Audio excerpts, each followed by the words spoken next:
All right, I guess we should get started here. Looks like everybody's coming has come. Not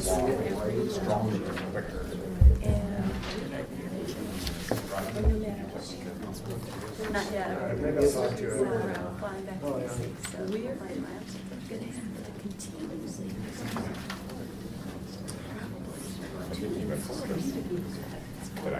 So welcome to the May card meeting. How many are here for the first time? And how did you learn about this? Libby Maynard, or Libby Hunter, excuse me. Libby said to me, I need you to go to this meeting and explain to me what happens on Okay. She said you need to come with me. But, Okay. there. So, No, I actually, mean, I followed it. What do you hope to get out of this meeting? Well, I used to live in Flint during the water crisis, and so I've been through this, and I know this about the EPA and a fair number of other things from that experience. And so it's always concerned me since I moved to Ann Arbor. And Kathy's also originally from Flint, so we have a lot of ties up But you there. live in the Ann Arbor area now? I live in the city. In the city? But people think that it can't touch them, you know, because they have city water, and they really do think that in the city of Ann Arbor. Which is kind of All right. Well, the first thing we do is we go around and do introductions. I'm Roger Rayle. I'm chair of CARD and chair of Scio Residents for Safe Water. Scio Residents for Safe Water is a 501c3 nonprofit we formed in '95 to help get ahead of this problem and try to aggregate as much information from all sources as we can. And so I started working on this in 1993 after a neighbor nagged me into going to a meeting. And I went to the meeting and I was so disturbed by the lack of organization and lack of good information that I decided to get involved, and I figure I could work at this for a year, help gather information together and put it in a form that even lay people can understand, and then define what the problem is, come up with alternative solutions, and help the decision maker fix it and get back to work in a year.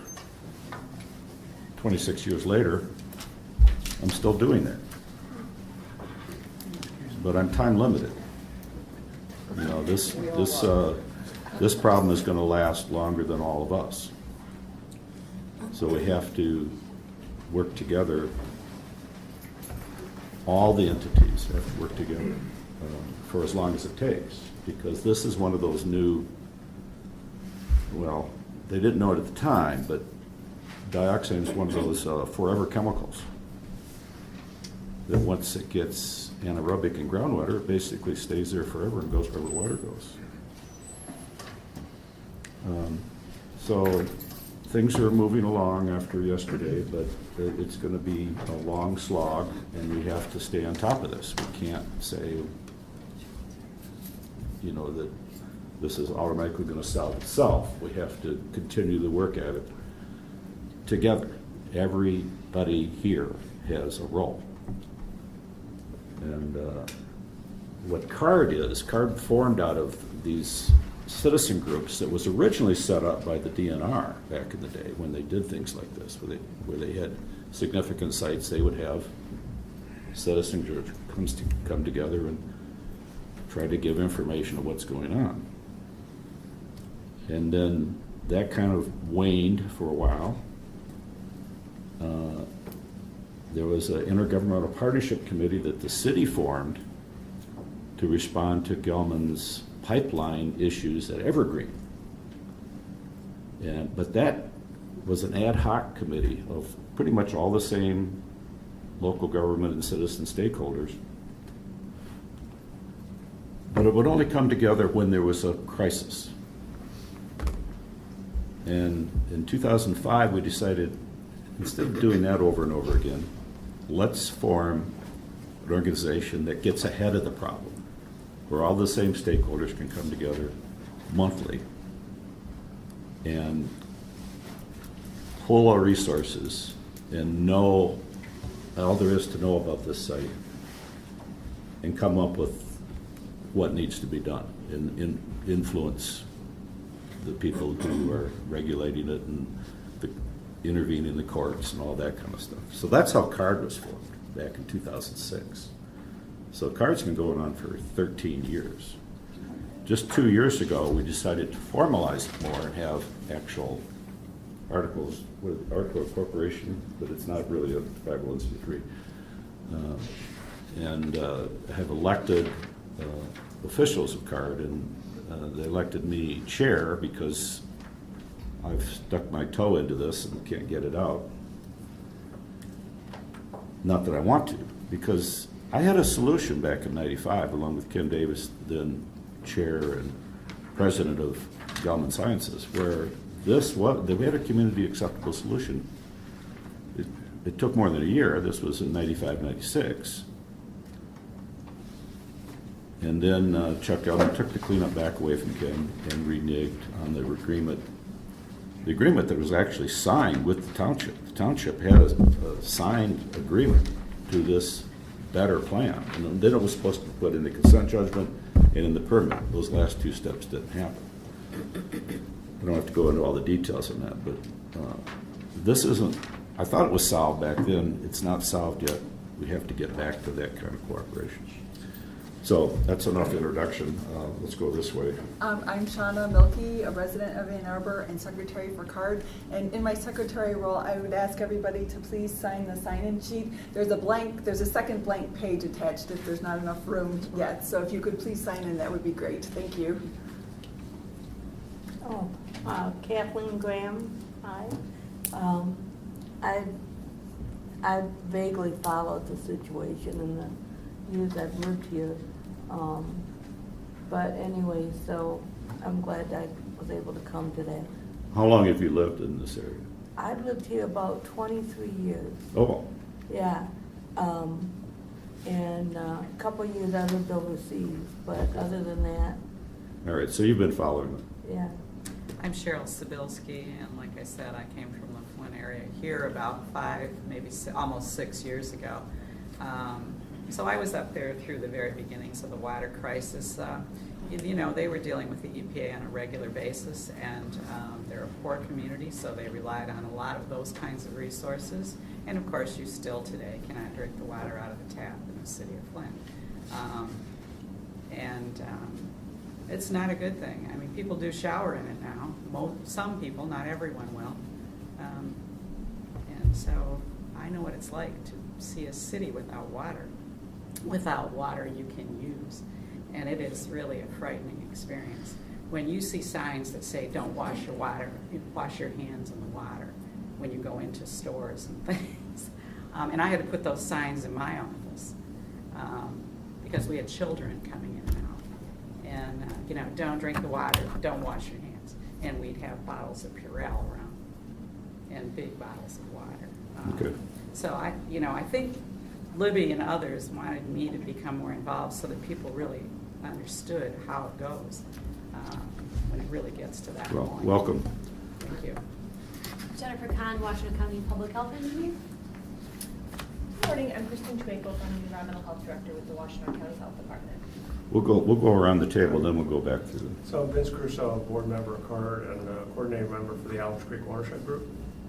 Rita Crusoe, CARD member, faculty member, Department of Environmental Sciences, University of Michigan. Dan Hamill, the project manager for the Gelman site for EGLE, out of the Jackson office. Jessica Stiles, also with EGLE, with the Water Resources Division, part of the permit unit, and I'm the permit writer for the discharge permit. Did everybody get that? No. You have to speak up because we have some people in the audience that are hard of hearing. Work on my presenter voice. My name is Jessica Stiles. I work for EGLE as well. I work for the Water Resources Division, and my role for this is I'm the permit writer for the discharge permit from the site. My name is Terry Buckmaster. I'm also with the EGLE Water Resources Division permit section, and I supervise the unit that will be reissuing the permit. Jeff Hayner, Ann Arbor City Council. Kathy Knowles, Scio Township Trustee. Jack Eaton, City Council. Katie Jositis, Congressman Dingle's office. Dan Bicknell, Global Environment Alliance. Mike Moran, Ann Arbor Township Supervisor, Vice Chair of CARD. Start over here. Marsha Alex, Township resident, back after 30 years of EGLE. Beth Collins, Ann Arbor resident. David Silkworth, Ann Arbor resident. Diane Wright, card member and Ann Arbor resident. Patty McCall, hydrogeologist at Tetra Tech. Mitch Edelman, I'm with the Field Operations Section of the Environment, Great Lakes, and Energy Department, also known as EGLE, formerly known as DEQ. Well, laughing because he still said DEQ yesterday. Gerald Tiernan, I'm with EGLE. I am the district supervisor, covers the Jackson district. Brian Nagel, I'm the Assistant Attorney General that's assigned to this case, and fortunately, we don't change our name every time there's an election. Sue Leeming, Remediation and Redevelopment Division Director with EGLE. I'm Sarah Nedroach. I'm with EGLE Remediation Redevelopment Division in Jackson. I'm Kathleen McDonald. I work for the University of Michigan's Environment, Health, and Safety Program. Rita Mitchell, Ann Arbor resident. And Pat Steinman, Ann Arbor resident. All right, thanks everybody for coming. Next on the agenda. I had the board members had a chance to review the minutes. Yeah. All right, I move that we approve the minutes from the April meeting. I'll second. All right, all in favor? This is just for board Aye. members. Aye. Aye. Any opposed? All right. Thanks for thank you. writing it. Appreciate it. Yeah, it was very, very thorough. By the way, we record these meetings on video. So if there's some points that you want to review, you can look at it later. It's on the card site and on SRSW site. And we try to send out an email to all the people who have attended. So if there's some time you don't want to be on camera, just, I don't know, cover your face or something. Hide under the table. No, we can, if there's some critical issue that you really don't want to have recorded, we can run around and turn all the recorders off, or I can edit it out later. So. All right, first thing, update from EGLE, formerly the DEQ. Dan? Like I've said to the card for this meeting, I've invited the Water Resources Permits Unit to kind of come and discuss the renewal of the NPDES permit. And so I'd like them to start it off, and then I'll give what the day-to-day has been this last quarter on the site. So if you could, Eric or Jessica? Again, my name's Derek Buckmaster, and I supervise the Industrial and Stormwater Permits Unit in Water Resources Division. And we process the NPDES permits for surface water discharges in the state. Paul submitted an application to reissue their permit in March, and we have that with the timely application. For this permit will remain in effect until the department acts on their application. So our fiscal year typically runs from October through September, and typically we process our permits that we receive in March during that period, that following October through September. So we're currently working on the applications we received last year. We have a permit backlog, so we've got a few permits that were received in previous years, and then the ones that we're working on currently. And then we have a group of applications we received this March and April, which we're planning on processing from October through September. But we have significant concerns with this discharge from the facility, and we want to make sure that we have an appropriate permit in place, and so we will be prioritizing reissuance of this permit. So we expect to be working on it this summer, and our goal would be to get it issued around the October 1st date, but that's not a requirement for this. So our permit processing can take months, it can take up to years, just depending on the issues associated with the permit and any public hearings that are held, if there's contested cases filed for the issuance of the permit. So we'll process the application, we'll put out a draft permit, and we'll have a 30-day public notice period, during which time the public can submit comments on that proposed permit. And we'll evaluate those and then have a final permit action with the reissuance. Will there be automatically be a public hearing? If we feel there's going to be a significant public response, we can public notice the permit and a hearing concurrently. If we feel that it might be better to have a public notice period of the proposed permit first, see what kind of response we have, we can hold off on having public notice for the public hearing. And you don't have a firm timetable for that yet? No, we don't. But the goal would be to have everything in place by October 1, if possible. If possible, but with the more significant response or public comment, that time period could get extended. So do you have the opportunity to give us some of the reasons why you have issues with the permit? Just with any permit, we just want to go through and do a thorough review and make sure that the limits are appropriate for the permit. So we don't have, there's obviously a significant public concern with this permit, so that's why there's a greater concern with the discharge as opposed to a more minor discharge permit. So you're aware that the city of Ann Arbor did have 1,4-dioxane in its intake? Yes. And is that a concern of the EGLE? Well, it's a concern of the EGLE, obviously, and it's under the public health concern, and we want to make sure that permit is appropriate and is protective of public health. So we want to make sure that permit is not. Will you necessarily ask them to have zero at the part per billion at the intake? Or is that not necessarily so? The discharge. The discharge, right? Pardon me? At the intake at the Barton Pond. Yeah, but the discharge permit affects Ann Arbor's water intake. Yeah, when we evaluate this discharge permit, we'll evaluate the impact of the discharge on the intake. We know There's a lot of concern about. There's a lot of concern about the fact that Ann Arbor had 1,4-dioxane in its intake. Not very high, but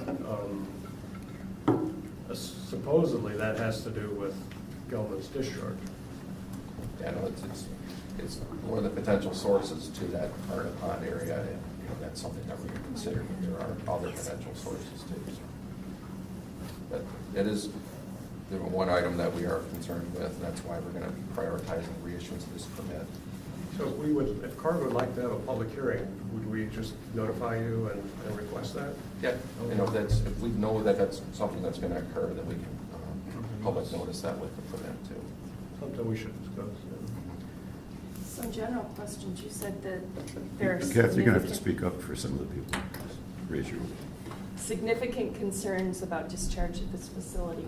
What are those concerns from your perspective? Again, there is concern with the plume and dioxin in the intake in Barton Pond, and that this discharge permit authorizes the discharge of that upstream from that area. So there is concern just about the impacts of this discharge on the surface water intake. So kind of general concerns. Yes, just general concerns. Yeah. And we reissue our permits every 5 years. This last permit was in effect for 3 years, so it's a little bit quicker turnaround time on the review of it. But when we go through, we reevaluate all the limits in the permit and the discharge and the impact of it on the receiving stream, and evaluate any changes that have occurred to any of the standards since the permit was last reviewed. So that's all something that will be done for this reissuance. Can you tell me, was there any significant changes in their application? Are they asking for anything different than what they currently are doing? We've just done a cursory review of the application. I don't think there's anything significant in there that they've requested. What's their current discharge limit, please? For 1,4-dioxane? Yes. The limit in the current permit is based on treatment technology and what their treatment system can achieve. And the monthly average is 7 micrograms per liter, and the daily maximum is 22 micrograms per liter. Do you have a summary of all the levels and all the permits since they were first issued for this site? I think we have something.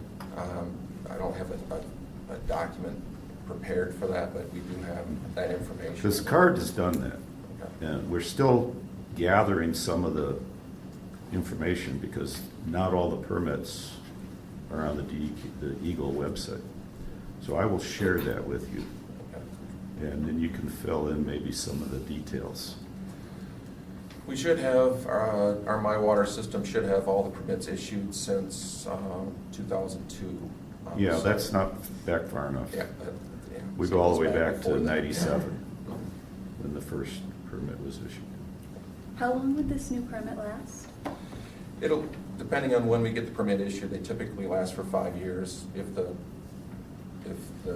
negotiation period gets extended, the permit might only last 4 years or 3 years, just depends on that process. But this previous one only lasted for 3 years? Yes. Okay.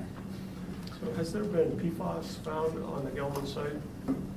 I think that's, Has that been discussed? well, they reviewed it and they said there was no significant amount of PFAS. How much is that? Well, that, we don't know. And I'm sure you don't know. And I'm sure you don't That could be know. part of their discharge permit. Well- It's found on their site? Here's what we don't know.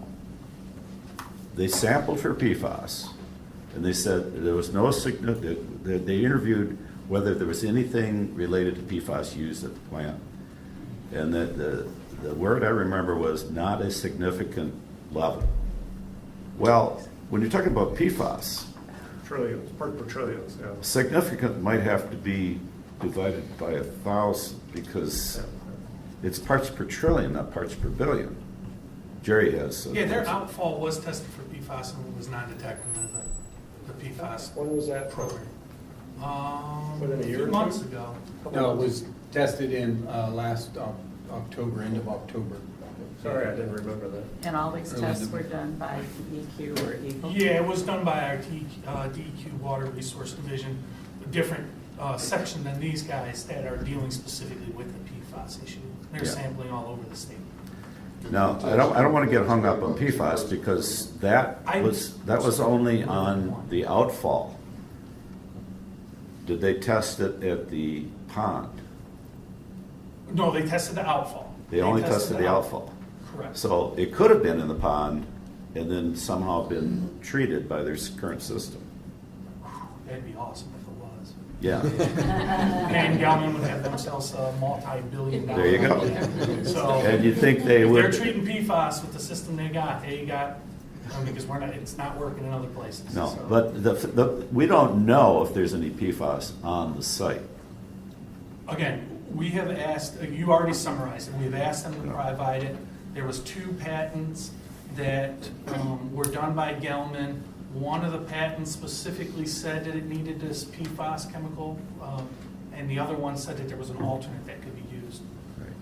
Their review is they never did anything, they never took any of those to production, and that they didn't believe that they had any significant sources at any time of PFAS on the property. So we may have dodged the bullet with PFAS, but let's go back to dioxin. In the current permit, that 7 parts per billion discharge level, monthly average, was based on 85 parts per billion cleanup standard. Now that the DEQ, EGLE's, Michigan's cleanup standard for dioxin is 7.2 parts per billion, do you anticipate that the discharge level for dioxin is going to be reduced from 7.2 to something tighter? The limit that's in the current permit is not based on that 85 parts per million cleanup standard. The limits in the current permit are based on the capabilities of the treatment system. So when we evaluate our limitations, we look at the water quality based effluent limits and how that's calculated for each chemical. And then we look at, for a groundwater remediation system, we look at the capabilities of the treatment system. And then we'll put in the more restrictive permit requirements. So when we reevaluated this discharge last time, the treatment technology limits were more restrictive than the water quality based limits. And so that's why we have the 22 and the 7 parts per trillion, or parts per billion limits in this permit. So when we go and reevaluate this discharge with the reduction in the water quality limits, we'll compare the new treatment technology-based limits to the water quality limits and include the more restrictive limits in the permit. They're proposing to use the same treatment technology. It's the same treatment technology, but we have to look and see what levels they're able to achieve with that treatment technology. They treated to non-detect in the past. Well, But not what the last Vince, of course, is referring to was the industry preferred treatment system Mhm. for dioxane, which is UV oxidation, which can completely mineralize dioxane. And to save money, they asked for a change, and they got it. Well, yeah, but money's not an issue. Well, not for us. It's what I've been told in all the meetings. Money is not an issue. That's the reason it got changed. Well, of course. But money's not an issue. It's the amount. It's not the money, it's the amount. We should ask. The amount of money. We should ask to have them go back to the non-detectable. Well, so if there was a, we have room up here at the table. You can sit anywhere next to me or over here. At Evergreen, because they were re-injecting. Are you familiar with the Evergreen re-injection? I am not, no. Are you? And Dan wasn't around then either. That's where they first started treating dioxin on this site in 1993. And because they were re-injecting into an uncontaminated aquifer, uncontaminated at the time, they were required to inject at non-detect. So they were using UV oxidation on a small system that was rated at going from 500 parts per billion down to less than 1 part per billion, guaranteed by the manufacturer. As the dioxin spread through that area, the amount of dioxin was more than anticipated, and that system got overwhelmed. And that made them in violation of the consent judgment, because they couldn't always treat to non-detect. It wasn't just the levels of dioxin coming in, but sometimes it was just screw-ups. Entropy happens. Just a minute. So that's how this originally got in court, was the DEQ took them to court and said, you're in violation of the consent judgment at Evergreen because you haven't controlled it like you said you were going to control it in the consent judgment. And of course they had no contingency plan back then. So what they ended up doing was spending $2 million to build a pipeline back to the core. And rather than using the right-of-ways, where they'd have to have interaction with local governments and all the controls that local governments put on near-surface groundwater, you know, if there's a leak, they want to know about it, so there's got to be manholes every so often and things like that. And that's how the original IPC got formed, was over that pipeline. They wanted the pipeline so they could go back to the core where they could treat it if they're there and discharge it to surface water instead of re-injecting. Because when they go to surface water, they didn't have to go to non-detect. So that's a little bit of the history that I would hope that anybody making decisions on this reviews and understands that we had non-detect for years, 93 to 90, even after 97, after they were treating at the core. Sometimes they would accidentally hit non-detect, even though they didn't have to. But then in the early 2000s is when they decided that there's this other technique that costs half as much, can't get to non-detect, and it had the unfortunate side effect, because there's naturally occurring bromide in the water. This new technique was ozone oxidation, which they're currently using.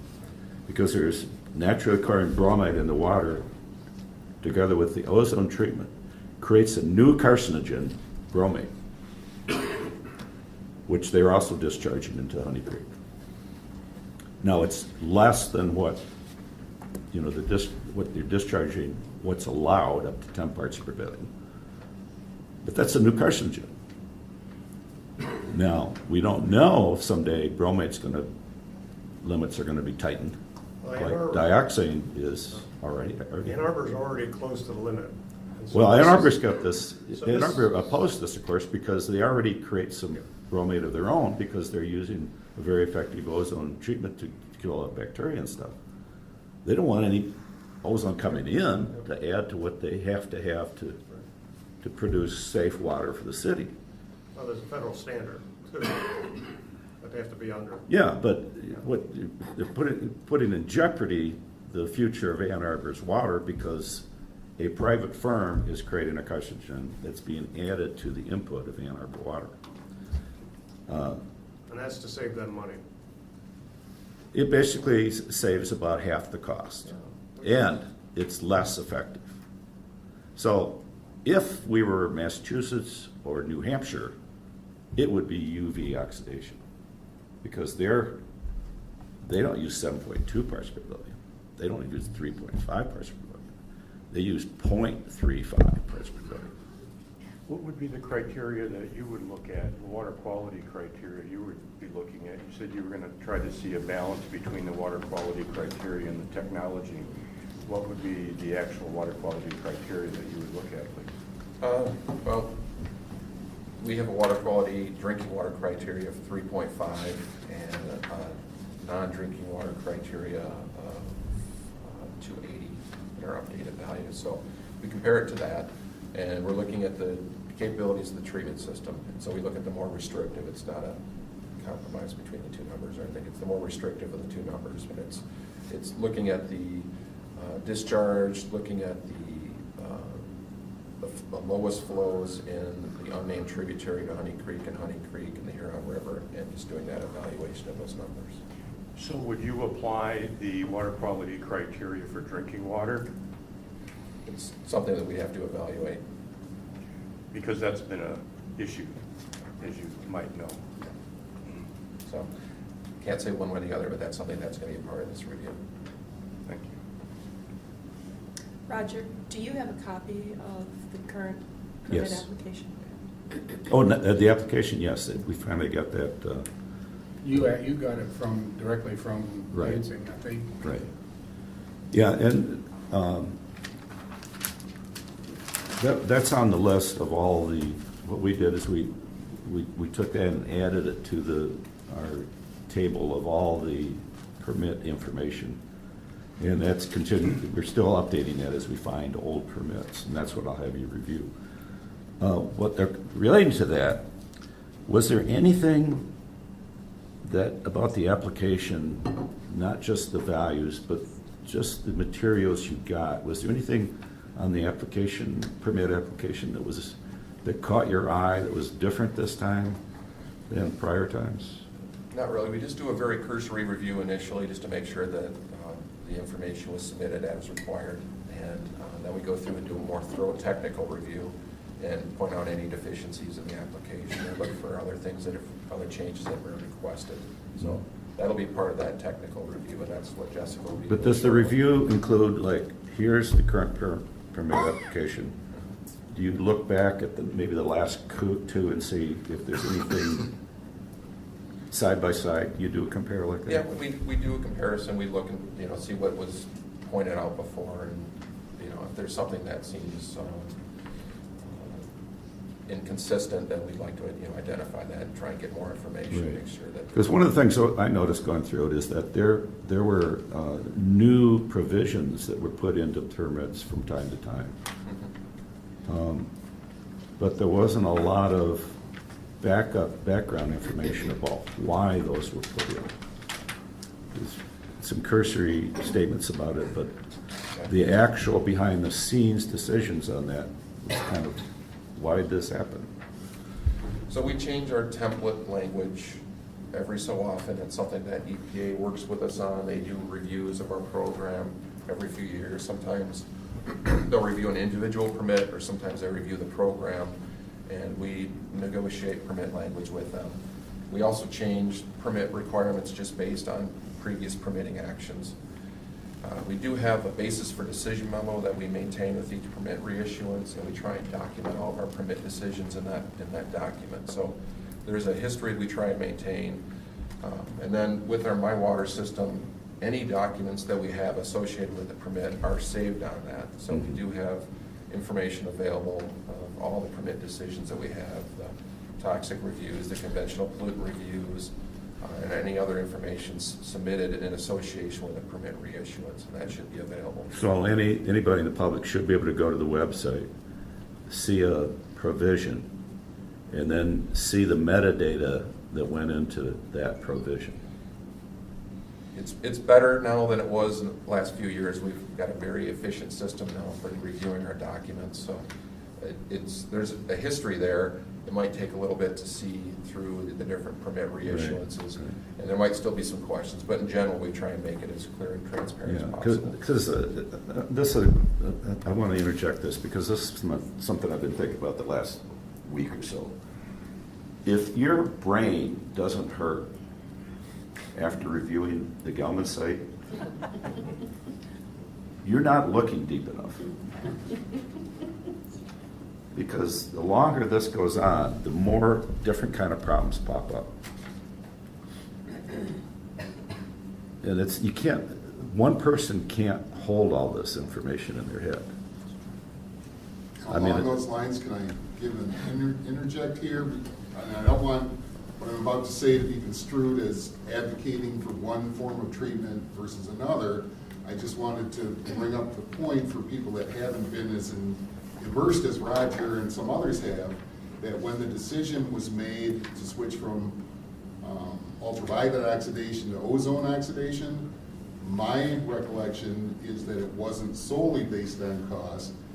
Other factors included there was a large number of chemicals required to adjust the pH and other Right. parameters on This is true. There were the front post- and back end of the treatment system, so you had many more tankers of tens of thousands of gallons of hazardous substances delivering chemicals to Gelman to effectuate the treatment than you have under this new ozone treatment. And then another effect is the reduced cost of energy to run the ozone system versus the ultraviolet. So I just wanted the community that hasn't been as immersed as Roger and others to understand, and it goes right to what you're saying, Roger, about your brain hurting, because there's so many levels of complexity and so many different realms of this site that's been going on for over 40 years and is likely to be something that the department and the community's been going to be dealing with for years to come. Mitch is right. There was pre and post treatment required for UV oxidation. As there is for ozone, there was more for UV.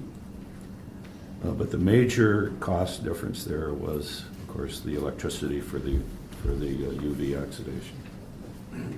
So, Derek, do you anticipate any significant changes with the change in leadership at EGLE and the change at the governor's office and the AG's office? Yeah. Significant changes in Process. permit specifications or standards? I don't expect any significant changes. We have a process, we Nothing's have in our the rules works. and our. Nothing's in the works right now? Nothing's changed in our rules Okay. that would affect this permit, so that's. We have a question in the back there. Does the permit involve addressing the volume to be treated over a period of time? And is there a minimum amount required for treatment over a period of time? Our permits specify a maximum authorized discharge rate, and that's based on what the applicant applies for. And we base our limits on, the maximum potential that something could be discharged. And so we're looking at the most conservative situations with the discharge, but we don't necessarily specify a minimum or state a flow rate that needs to be maintained in general. That's something that's part of the, this facility is a little bit different than others. There's a consent judgment involved, but in general, the department doesn't specify a flow rate that a facility would need to maintain. My concern is that I understand that it's being treated at a lower level than it has been, that it's lower than it has been in the past. So it's like requiring a certain amount would be a good idea. I think that's a subject actually for the consent judgment that's being worked on. You had a question? I was just wondering if you're going to consider all technologies available, or do you only base the permit renewal on their current technology that they're using and you go from there? We base our permit review on the technology that's applied for in their application, which is the current technology.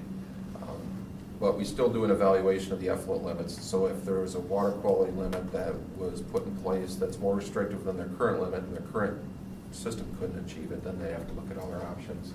But otherwise, there is some, but we don't specify a technology that they need to achieve. I have a question about the permit process. Speak up a little bit. You said there was no public hearing over permits necessarily. Do you have like a board review of each permit or anything like that that is public? So we public notice all of our individual NPDES permits for 30 days, and then we evaluate all the comments that we receive for that public notice. And if there's a significant response and request for a public hearing, then we'll schedule a public hearing for that particular permit reissuance. But it's a fairly small percentage that actually have hearings or meetings. And then it's just a division or a section review for those requests. Okay. We don't have a board So you don't does have a a board review that of goes over it, of regular folk that look at it? Okay. No, we do not. Just wondered. Well, I appreciate you coming, and I hope you're able to come at least to the quarterly meetings from now on until this is in place. Yeah, I have one more question. Go ahead. Or comment. CARD did attend a public hearing for the NPDES permit for Gelman. I don't know if it was his last one or the one before that. You didn't have one for the last That's what I thought. It would had to be the one For before. that, right. I remember, and it was, they had a stenographer there to take comment. They didn't answer questions, they just took comment. Yeah, we can have either a public meeting, a public hearing, or a combination of the two. And I know we've done both, I think, over the years. The public hearing is just entering comments into the record. The public meeting is more of a question and answer session. Typically, we've been doing both lately. We'll have a meeting preceding a hearing. Can we request a discussion or a public meeting?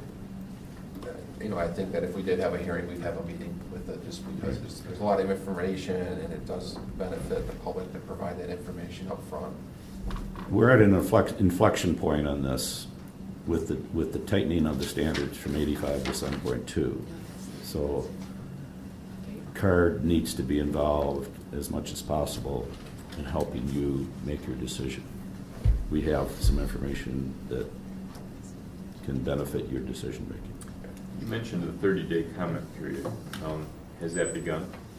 No, we are just in the application evaluation phase, and then we'll have to do a review of all the limits in the permit, and we do have biologists and engineers that do that review. And then we draft up the permit, and we send that to the applicant for their review. And then once we get an agreement on a proposed permit with the applicant, then we put it on public notice for 30 days. Thank you. And then after the end of that public notice period, we evaluate the comments and then proceed with permit reissuance or denial, depending on what the circumstances are. I'm sure one of the challenges you guys have within the staffing is how do you bring somebody up to date on this issue as you have staff turnover. And has the DEQ, maybe this, EGLE, maybe this is a question for in the back row there. How does an organization, and this is true for the city and the county and townships and everything, how can we keep decision makers up to speed on this? How do you get them up to speed so they don't make a bad decision? How do we do that? That's your job, Roger. Well, exactly. But I can't, I mean, this is why there needs to be some, thought to this on each of the organizations, because we've seen where decisions made in the spur of the moment without complete information has resulted in questionable decisions. And that's where a lot of the conflict has come in, when there's, why are they making that decision when they don't know about this, And that's why transparency and citizen involvement and reaching out to the people that are affected by this, who know some of the history. We've had people who've worked at Gelman come and tell us stories that we didn't know what was going on back in the day. And the more we know about this, the better it's going to be for coming generations. You know, we've got to document this stuff while we still can, and figure out a way to transfer that information. Information transfer is a big deal for this site, because it's not a short-term site. We're looking many decades down. And we have to think ahead like that. And I'm hoping that all the entities take that to heart and do their due diligence in documenting what they have and thinking about how they can transfer that as new decision makers come on board. And we move on. Any last minute questions about the permit process? We're going to be following this closely, even in the monthly meetings, not just in the quarterly meetings. And I'll be working with you directly, so I'm going to make sure his email is legible. I will provide it. Well, you'll be on the list. You can rewrite it. Okay, I guess it's time for the quarterly report update. Yes, I did go quickly through this yesterday at the meeting, but as far as updates, you heard yesterday that we have a quarterly report, that the fourth of the final quarterly report for the EPA. I had hoped to have it done prior to the meeting yesterday, but we're right at the couldn't get it out before yesterday. You're kind of busy yesterday, I think. Huh? Were you busy doing something else yesterday? Yeah, well, no, I was busy getting ready for yesterday. So I will have that report done, and I'll be sending it to Michael Burkhoff, the EPA contact, and post it on the webpage. I will have that completed this week. That is, like I said, the fourth quarterly report. This report will also have the second of trend analysis, a more in-depth trend analysis on monitoring wells that stakeholders have requested. Now, as I said yesterday, that trend analysis, I went to Gelman and asked them to provide that trend analysis. I gave them some guidance and some of the wells I'd like to see, but it is a subset. It's not all the wells, it's a subset. And so I got that just the week before, April 22nd. So we haven't done a technical review. EGLE hasn't done a technical review, but I'm presenting it in the quarterly report as an appendix to make sure it gets out for people to start looking at it, trying to identify the concerns I've seen and be as transparent as we can. So you'll see what I receive from Gelman, and we will be reviewing that in the future internally at EGLE. So please feel free to ask questions of me and any comments you may have, because I will be talking with Gelman about that trend analysis on monitoring wells. Other than that, the quarterly report is the same format that has been in the quarter. I kind of review what has been going on. I call it a quarterly report, but it really is from activities from last October through March here. And I provide that type of information, including some detail that I pull out that makes it easier for stakeholders to understand what's going on, like the amount of pumping, how many million gallons have been pumped in each month, how many monitoring wells are sampled by Gelman each month. Those types of facts are identified in the quarterly report. It makes it much easier. At least I've been told that it's sometimes difficult for stakeholders to dive down into our web page and gather information out. So I try to pull out information on some of the questions I receive. We have also decided to continue the quarterly reporting ourselves. Again, these were the requests of the EPA, but we, at least right now, will continue the quarterly reporting in the similar format because we've gotten positive remarks back from stakeholders that the information is useful for them. So I will continue that as it comes up. Again, I'm not going to guarantee it'll be right on the quarter, but it'll be plus or minus, mainly plus a quarter in the number of months plus that way. Can we suggest tweaks to that quarterly report? Roger, you can suggest, yes, you can suggest tweaks. Even if I said no, Roger, you would suggest tweaks anyways. So I would, if I'm going to do this and I'm going to provide something that is useful to you, since the stakeholders, I would welcome tweaks. I may not agree with the tweaks. I may talk to you about the tweaks, but it's at least bring them forward and it's worth discussion. I sure as heck don't want to, the information is there. I understand it, being day-to-day and a little more technical, but if someone really has a question, I'd rather present that in a report. The summaries are good. Yes. But we also need the raw data. And we need it in a timely fashion. This will not stop the release of raw data on the websites. I'm sorry? That's not gonna stop. What? The raw data release won't stop it. Right. Yeah, that's Well, not gonna stop. but we need the raw data, but we need it in a timely fashion. So like when you get it. Okay, I So will, you got a report from Gelman. Yes. That shows the trend analysis. Yeah, on April 22nd. Yes. And what date is it? Roger, May okay, 7th. I'm putting it in this report, yeah. We have to evaluate the data. We have to do some minimal level of data validation before we turn it around. We have to. It's in everyone's interest. There's at least a minimum amount of due diligence done. So what kind of evaluation do you do? Do you go back to Gelman and say, you made a mistake here? We may. We might, if we think And there's if something that case, But- I read the report. But just putting it as an appendix doesn't mean that you agree with it. Well, did you hear what I said earlier, Roger? I got it on April 22nd. Right. The report, it was due very quickly. I wanted to make sure it got out to people, rather than holding back and doing a detailed evaluation. I wanted to make sure people got that. And, as I said, we will be taking a look at this and see if our cursory review, we thought it was a pretty good evaluation by Gelman. We will have questions of them. If I wanted to get the report out to see if other stakeholders have questions, and we will be doing it more detail. And then we will have, we'll have some comments on it.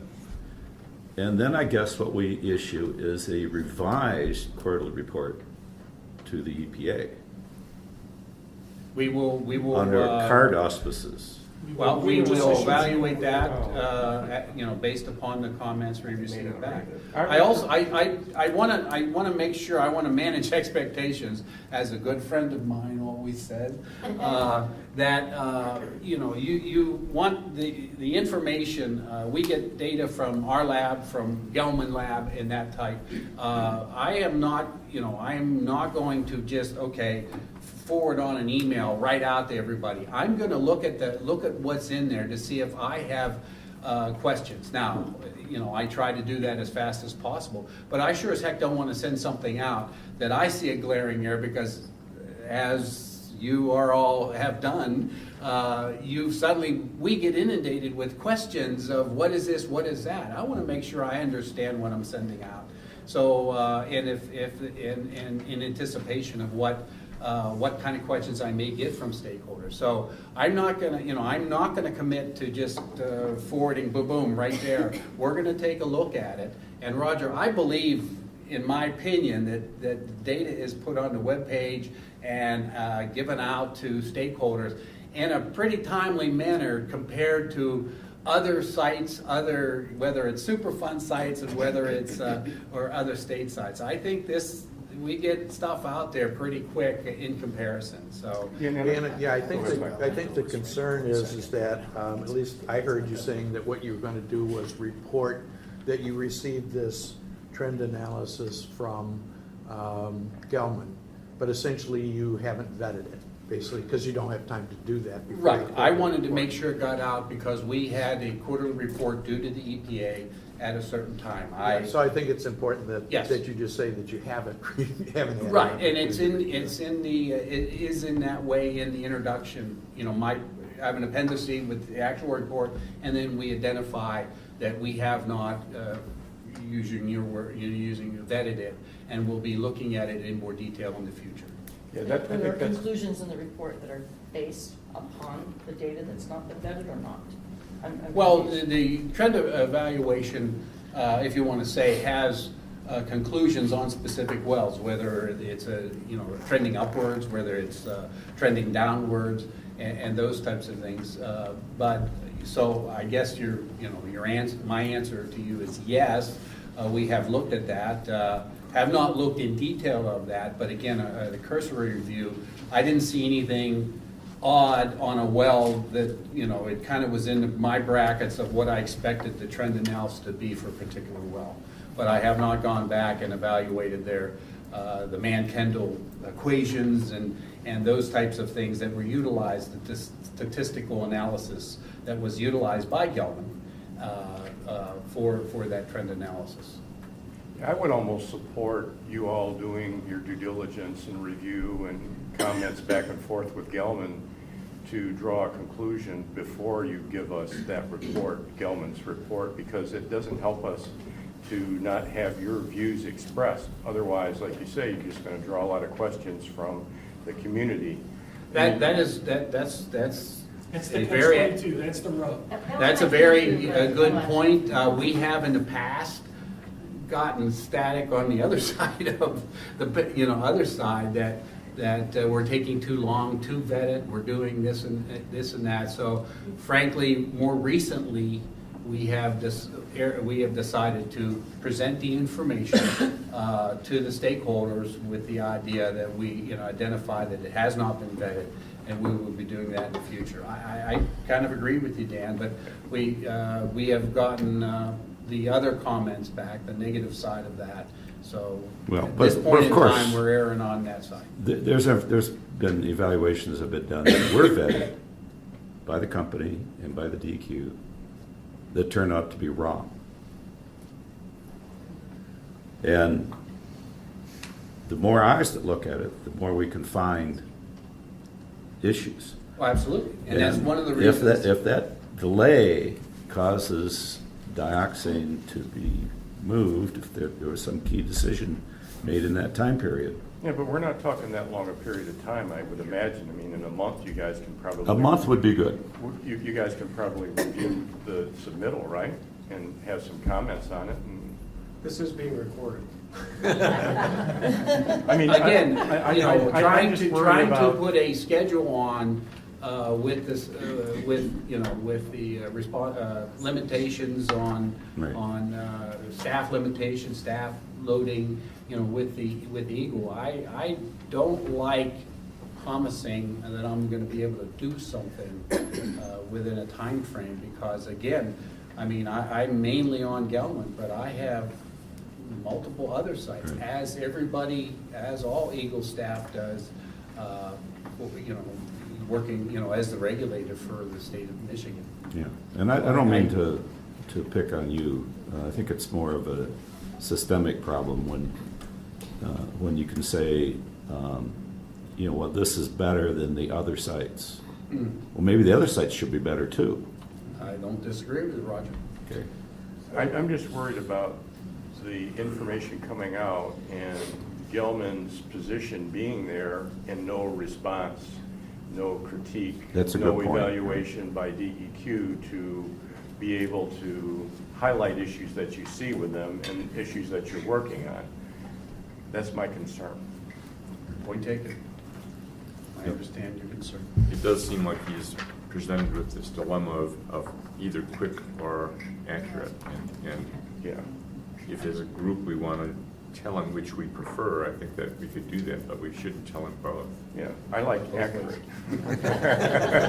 Glad to hear you. I like accurate for accurate. Quick, accurate, or yeah, well, But like I said, I will have that quarterly report out this week, and it'll go to Michael Burkhoff and then copied to selected people who we put on the webpage.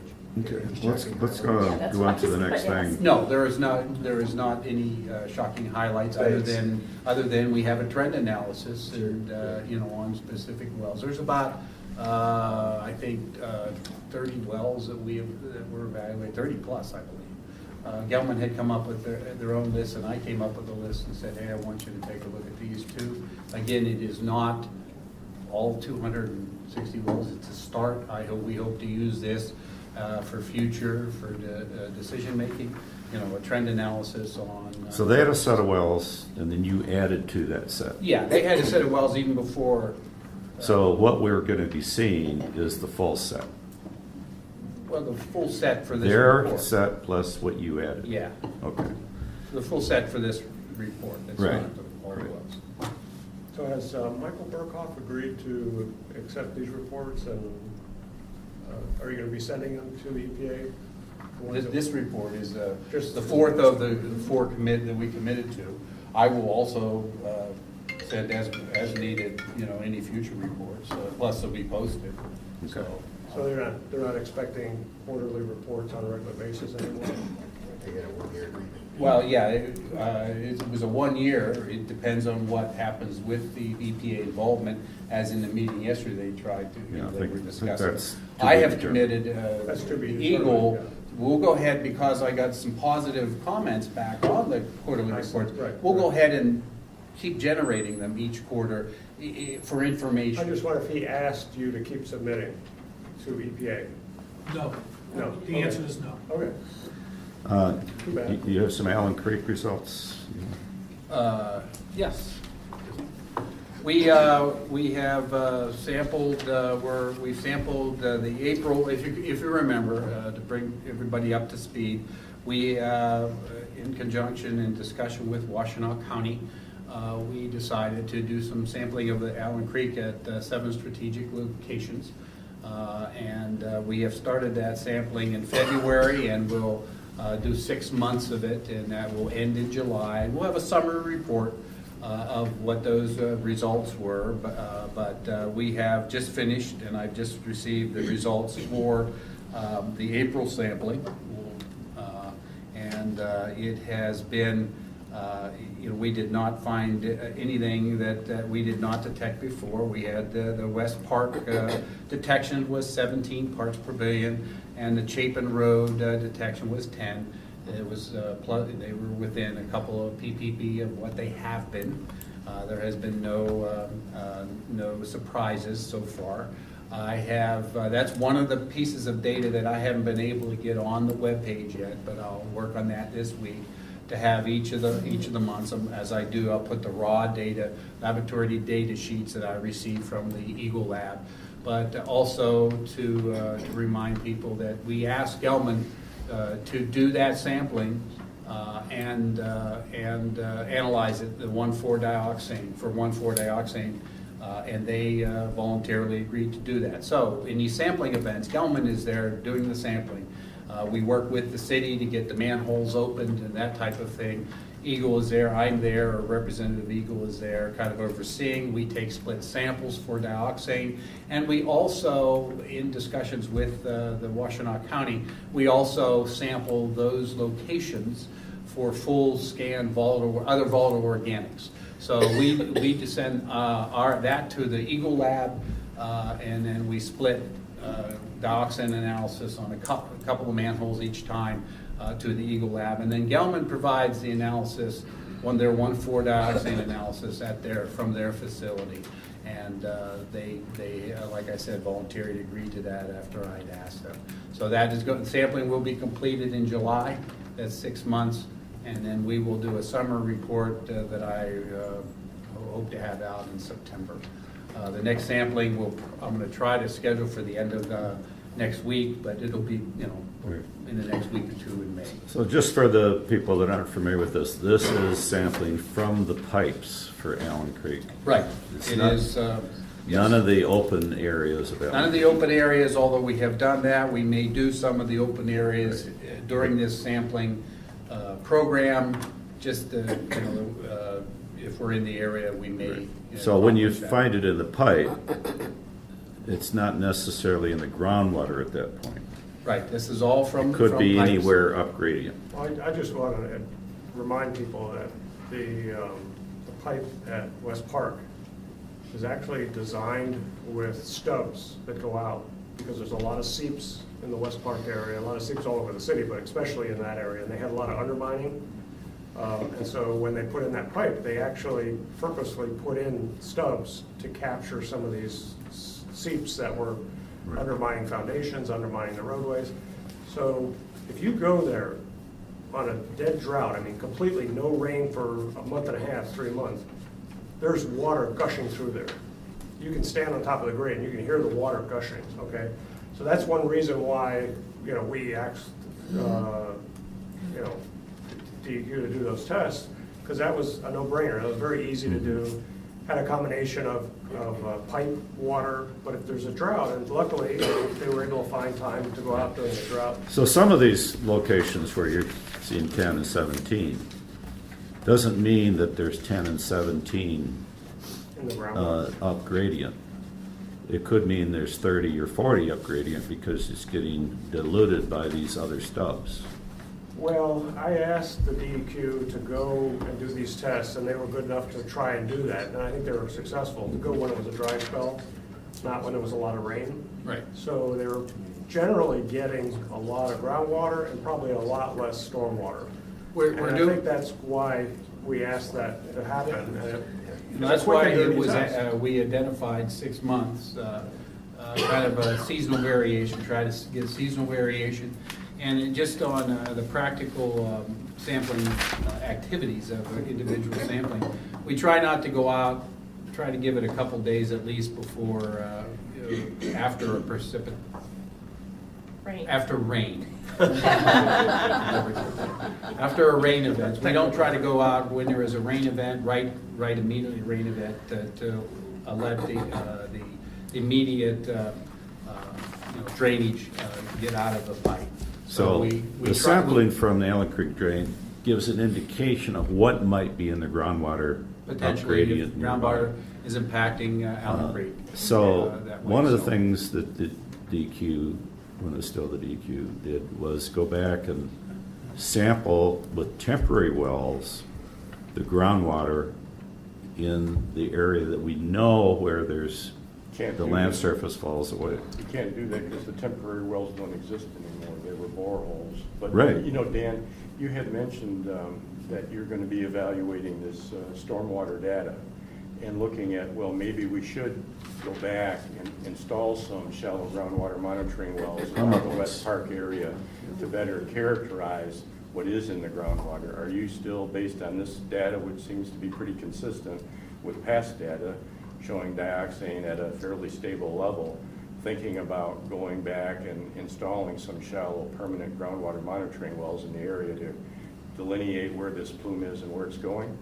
Yeah, I mean, we've been getting that request from stakeholders for some time. We have, this will be another line of evidence that we'll take and after this is done and decide the need for that. Yes, we are receptive to do that. Good, thanks. I will also tell you that my first, as I try always to do, our first, I'm going to ask Gelman to do it if we decide to do that. Absolutely. Please do.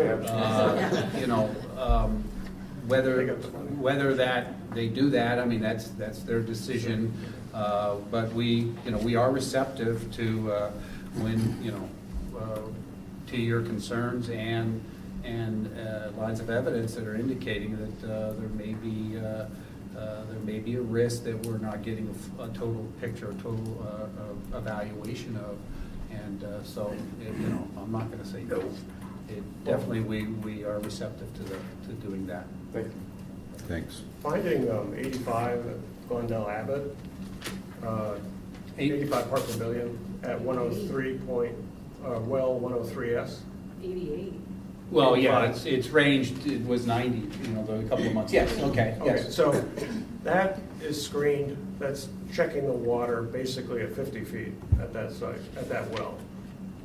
I think we need to look at higher elevation contamination.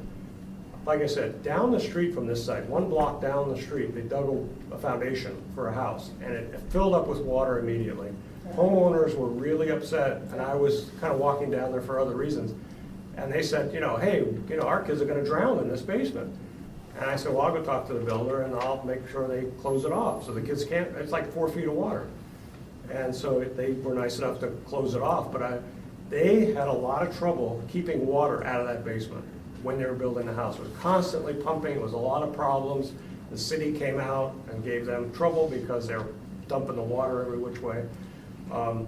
I think that, and a lot of the basements in that area and all through the west side have very wet basements, and we need to look and see, is it higher than 50 feet as well as at 50 feet? Because 85 is a pretty high number at 50 feet below the surface. It could be 85 at 20 feet. Well, We need to it's know a that. valid point, Vince, because it's actually 63 is the bottom of the screen at 103S, but the land surface falls away almost that much before you get down to the Bemidji area and things like that. So It's a very steep watershed. It falls away yeah, very and quickly. actually, if you look at the temporary well profiles, you'll see that the water is within 10 or 12 feet of the surface where you were doing those temporary borings, where you found single-digit parts per billion next to Slauson School. And that was by design. We targeted those locations Right. to look for. Right. And we don't know what's happened groundwater since. In the upper 20 feet, because that was designed to address potential concerns Right, about. right. Well taken, Mitch, but we haven't had samples there, because it wasn't a permanent well. We Right. don't know what's going on there right now. And We there's a do concern. know that dioxin is moving that way, because this whole area in the Prohibition Zone, people that need to realize this, the Prohibition Zone is Gelman's pipeline to the river. We always talked about, why don't they build a pipeline to the river and just let it go? Well, that's basically what the Prohibition Zone is. It's just hundreds of feet wide and a couple hundred feet It's a big deep. pipe. And their dioxane is moving through our waters of the state to the river with not a whole lot of shallow sampling going on. I think the 85 is very troubling to me and to a lot of the neighbors because they feel like that could actually be much higher. We don't know because it's not been tested. So 50 feet is not, like Roger says, it falls away fairly quickly. We do have Paul's own analysis of the topography there, and it shows groundwater coming out at West Park, basically. I mean, this was back in 2006 they published this. What I heard Dan say, though, is that they're going to consider putting in these shallow groundwater monitoring wells, so we will be able to determine the extent. I and want magnitude to make of sure it's done dioxin. near that well, because we know it's at 85. No, it's the whole area, it's not just that. Well, well, that's it's a the good area starting that point we've been because we talking know about. it's a high value at that site, and we should be checking that area in Well, that region. Do you have anything specific as far as like the locations of the wells that you feel, or locations of areas that need to be tested that haven't been tested based on all the data that we've got to this point? Because I know we've done some temporary shallow wells that were in the single digits in 2016. Yes. And then we're doing the Allen Creek monitoring upstream is non-detect. There's a couple of spots that have this, what did we say, 15 to 17 kind of parts Right, per billion. right, 10 parts per billion on Chapin. And I believe that the standing water at West Park was tested in the past. Yeah, we've done. And that was non-detect. That's surface water, Right. that's not creek Seeps water. around West Well, Park, yeah. there was some questions of whether or not that was.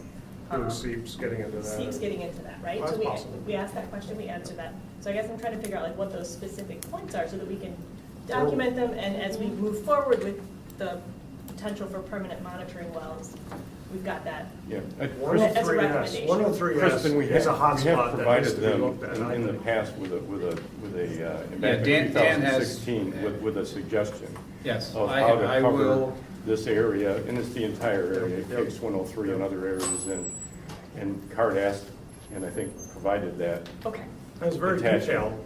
write-up. Do you have anything, I guess, beyond that? I just want to make It's sure. a very that broad we're start capturing all to of those understanding what's pieces. going on between our last Because we talked about monitoring this a well we lot. have and West Park, which is a matter of about 2,800 feet.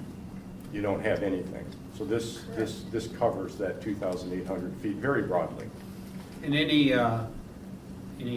potential future work, we will utilize the suggestions Dan has submitted for CARD and some other suggestions that we've gotten on the record in any type of, if you want to say, work plan for any activities that we do.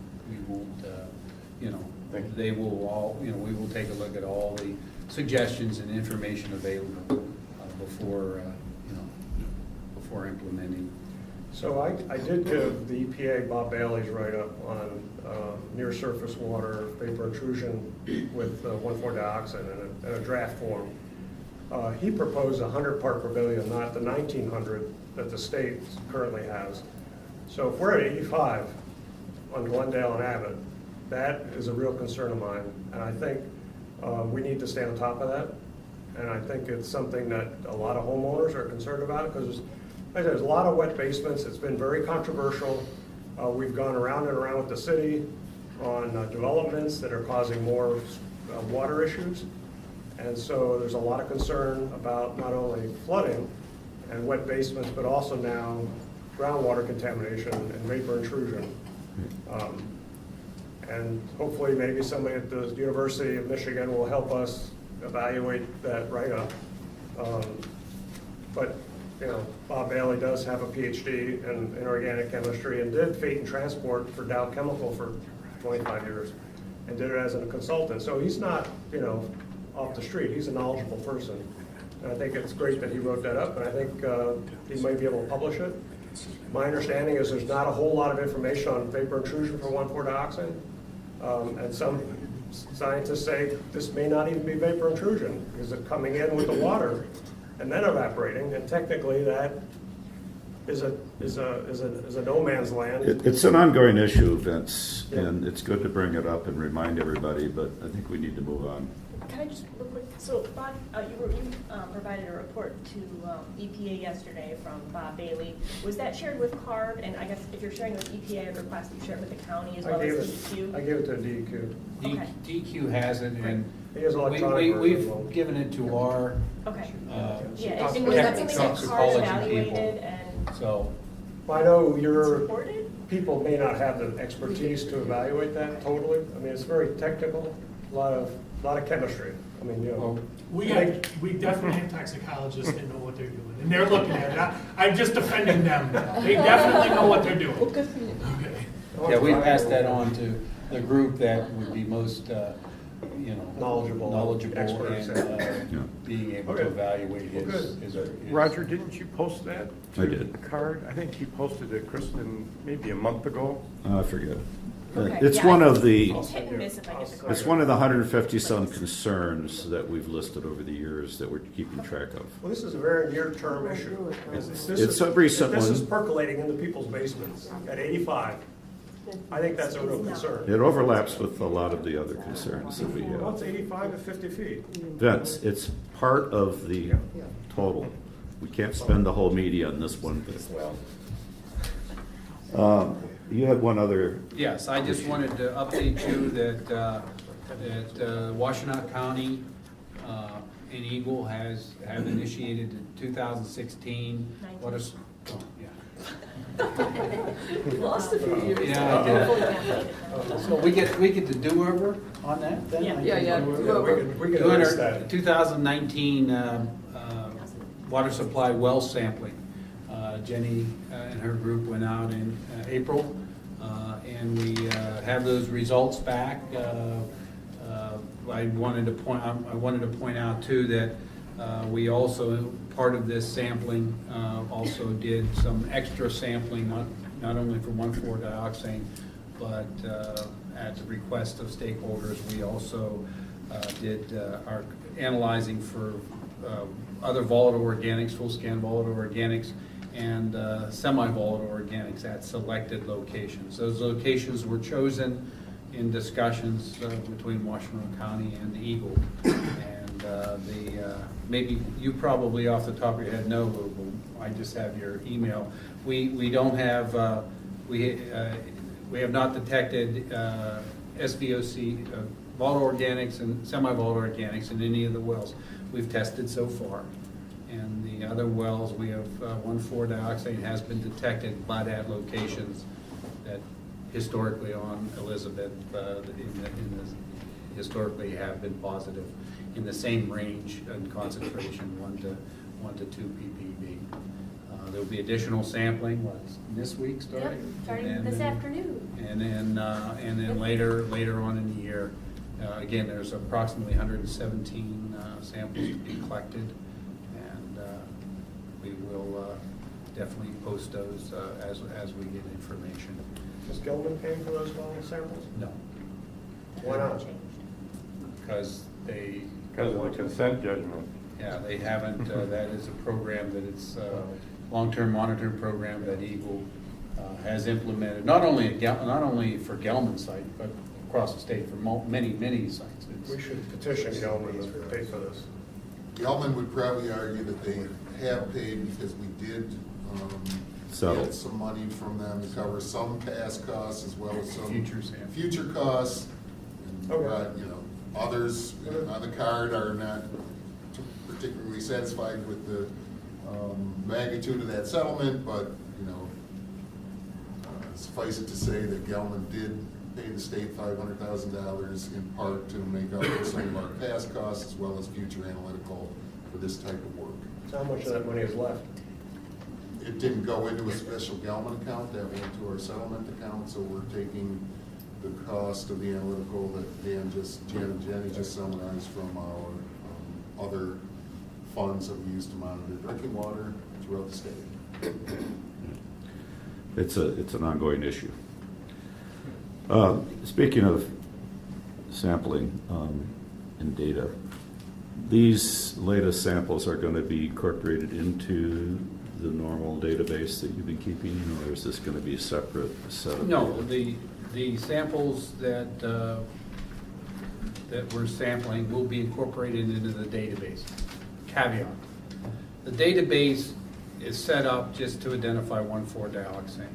Mm-hmm. The database is not set up to have the SVOCs, volatile organics, and semi-volatile and volatile organic contaminants. It's just not set up to put those in there and have them present those. But you're going to have to do that in some other type of table. I will put the raw data, laboratory data sheets on the webpage, just like I normally do. But those are image files. We can't take the data off of that and run analysis. You're absolutely right, Rogers. But we're not going to.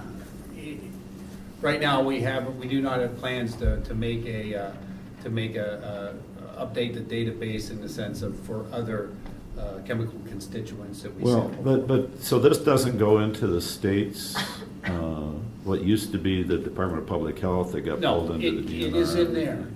It is in there. Analysis that the lab does, it is in there. Okay, so the details of these other compounds are in there. So if you punch it, you can get into that the public version of that database and can read at an address. Well, that database we have to ask for. It's not posted. Right. Can you work with the division that does that to make that so that it's just there for anybody to grab, as of a certain date? It's. What is that, our lab database?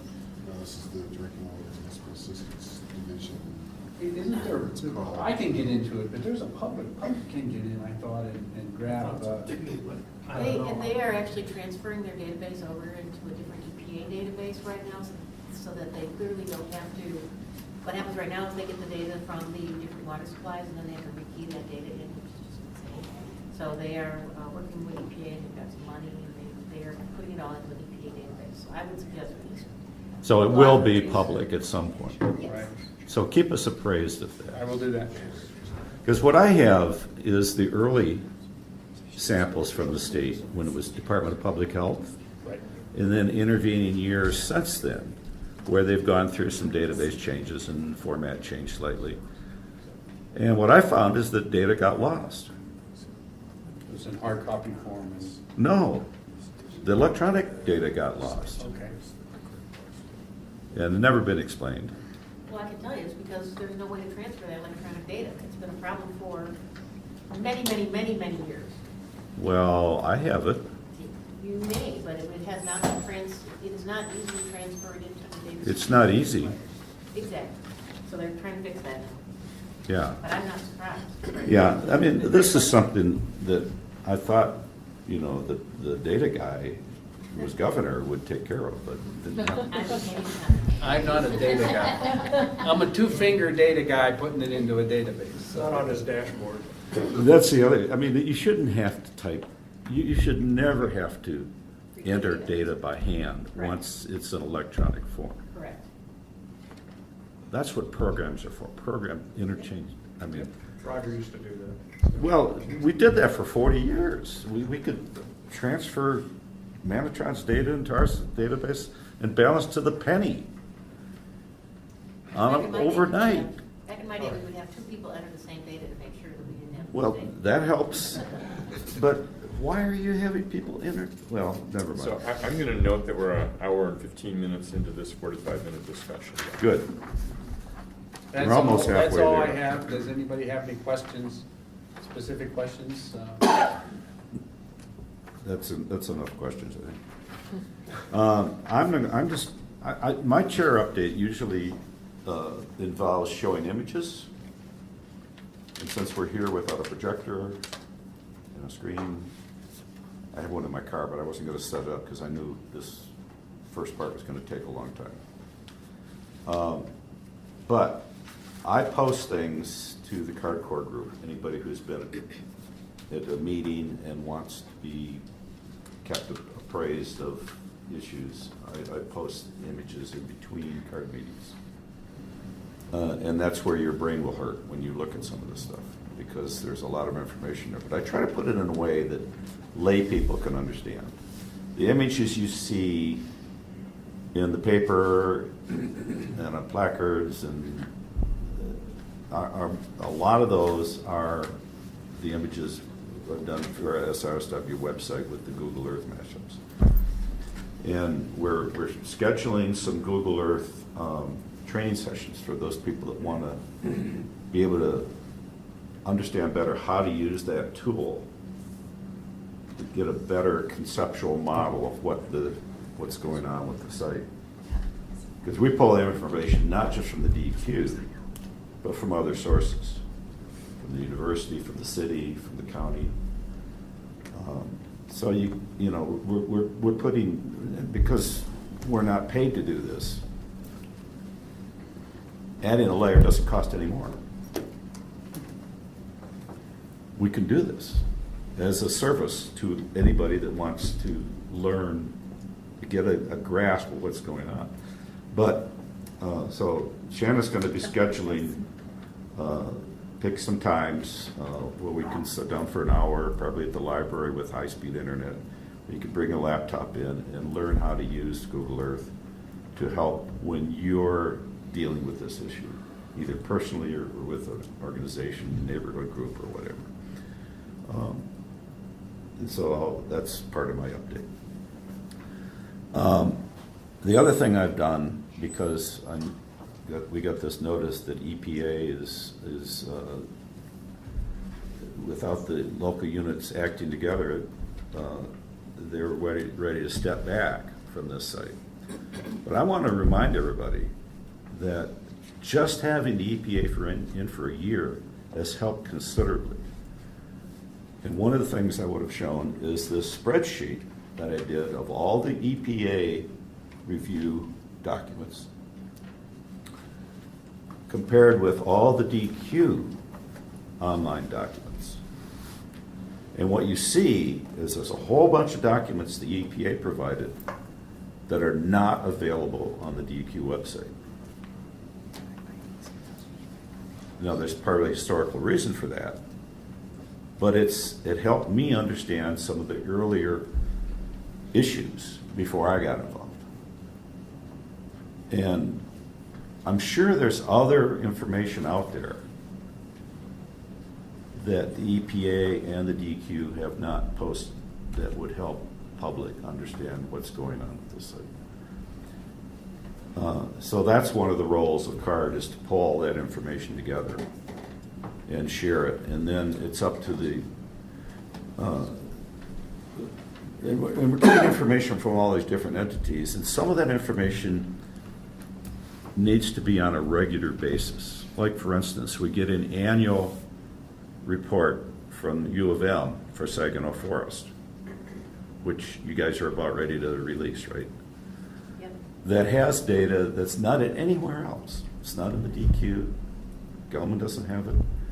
And it's additional sampling data that helps you understand what's going on through Saginaw Forest. Why is that southwestern plume moving where it is? And is it going to make its way past Liberty Road to people that don't have access to city water? That's another set of information that will help us answer that question. So that's one of the things CARD is doing, is pulling that all together. And as we get these periodic updates, first of all, we have to work it out with each entity that, okay, U of M's got their set of data, the township has data that here are the properties that have wells or could have wells. Same thing for Ann Arbor Township. We get those every few years, but maybe we should think about doing that on an annual basis. And maybe the city has some things like that too, that, like, we don't have the sampling data for the Northwest Supply Well. That's kept within the city. Maybe that should be part of this data set. And where actually the monitoring wells are right near that. We don't even have the actual XY for that. So when we try to put it on Google Earth, we can't put a lot. There's about a third of the data we can't put on Google Earth because even though it's clearly available, it's just not in the database. So we're only getting a little over half of the information that's out there when we try to look at this and, as a total. You'd have to go to, sheets of paper and, Dan's folders to try to understand what's going on instead of being able to click on something. So one of the things I've been doing is putting together links between all the wells, all of the well logs for those wells, and all the cross-section diagrams that the company has provided that shows what the lithology is, like the map that Vince held up. So that when you're in Google Earth, you'll be able to click on a well. If you want to see the well log, when you click on the link, and the pop-up. If you want to see what other wells were in that cross-section, you'll be able to click on a link and get that without having to search for what database is that in, where's the piece of paper.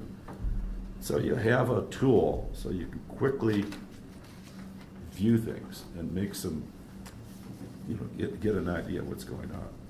Because for the time scale we're talking about on this, we have to do this now while this information is still readily available. Anyway, that's enough.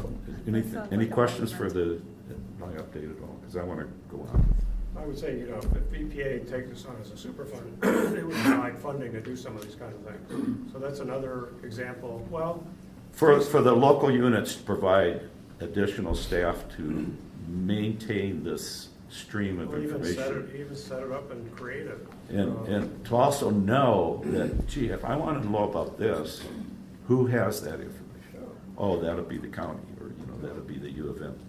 To know who has what and what the routines are for that. Because otherwise, the new person comes in and says, I don't know where to start. If EPA were to do that, it would get the money from the responsible party. So that would be also a beneficial outcome. Yeah. But that's not to say that local units aren't going to have to kick in some. Because the amount of money that the EPA can provide is limited. And do we really want to say Ann Arbor, rich area, needs to be funded at the expense of Flint? No, this is or Donover's money. Right. I mean, Michigan money. So we're going to, local units are going to be spending some money on this. because it's an area-wide problem.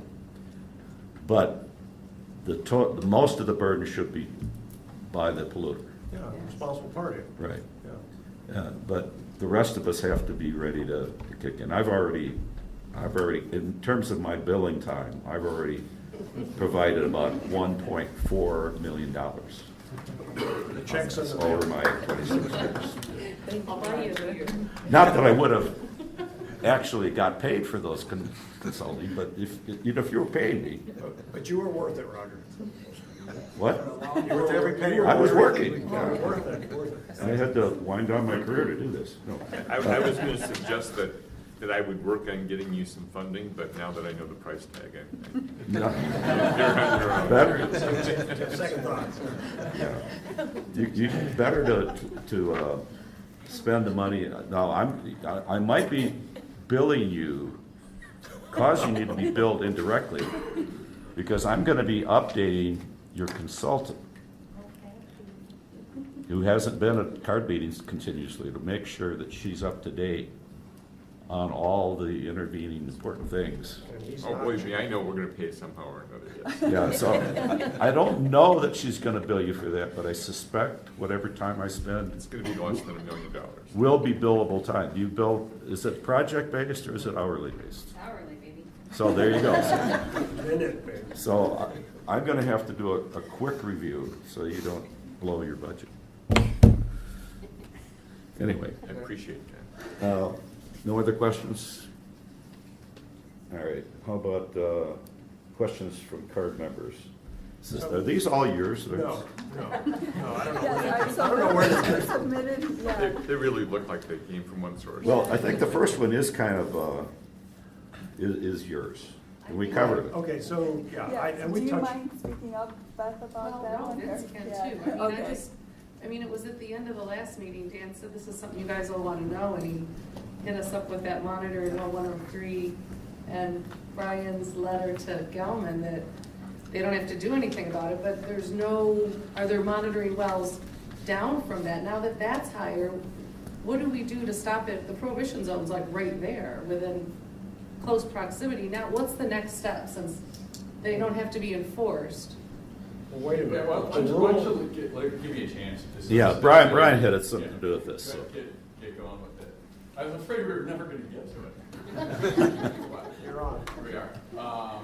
Basically what happened was when we had the first hit above 85, and I think there was a gap before there was another hit above 85. But we started talking about it then, what do we do? Because basically, this contingency plan that Gelman was directed to engage in investigation, all that, it was based upon an 85 part per billion criteria. And we're in the midst of negotiations. In fact, actually, but for the intervention, we would have been not in the midst of negotiations anymore. But with the intervention of the three municipality or government agencies and the Rock River Watershed Council, we're in this negotiations to implement the 7.2 part per billion standard. And it's like basically the directions that are in the letter that, there's two letters, a 2013 and 2014 letter, that basically direct Gelman to implement something to investigate to see if it's likely to cross the PZ boundary on the southern side.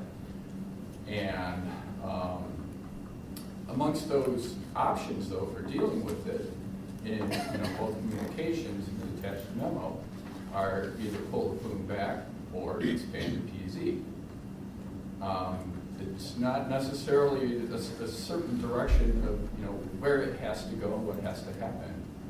And the other thing I want to point out too is this is not a consent judgment requirement. This is something that's in a communication in the form of a letter and memo between Gelman and the DEQ. So, we were talking about it, and, our thoughts are, is really, as stated in the letter, the best way to address this is in the currently ongoing negotiations. And that, you know, as far as I can say is that is something that we are doing. And it, you know, however the negotiations turn out, you know, that result will be addressed through that process. Go ahead, I might not be able to answer anything.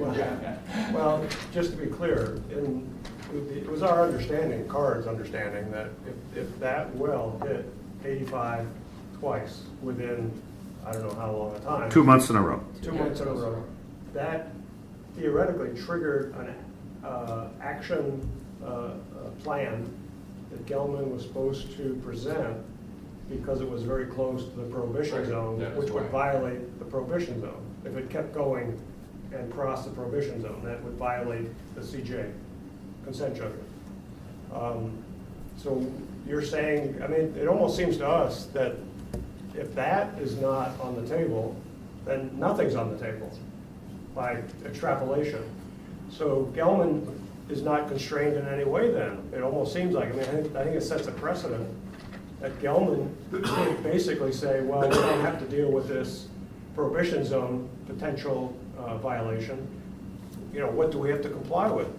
And that's the concern a lot of us have, that this may have set a precedent that puts us at more risk, and that's something we should be concerned about. I mean, it's a legal issue to some extent. You know, what is the legal boundary now for Gelman?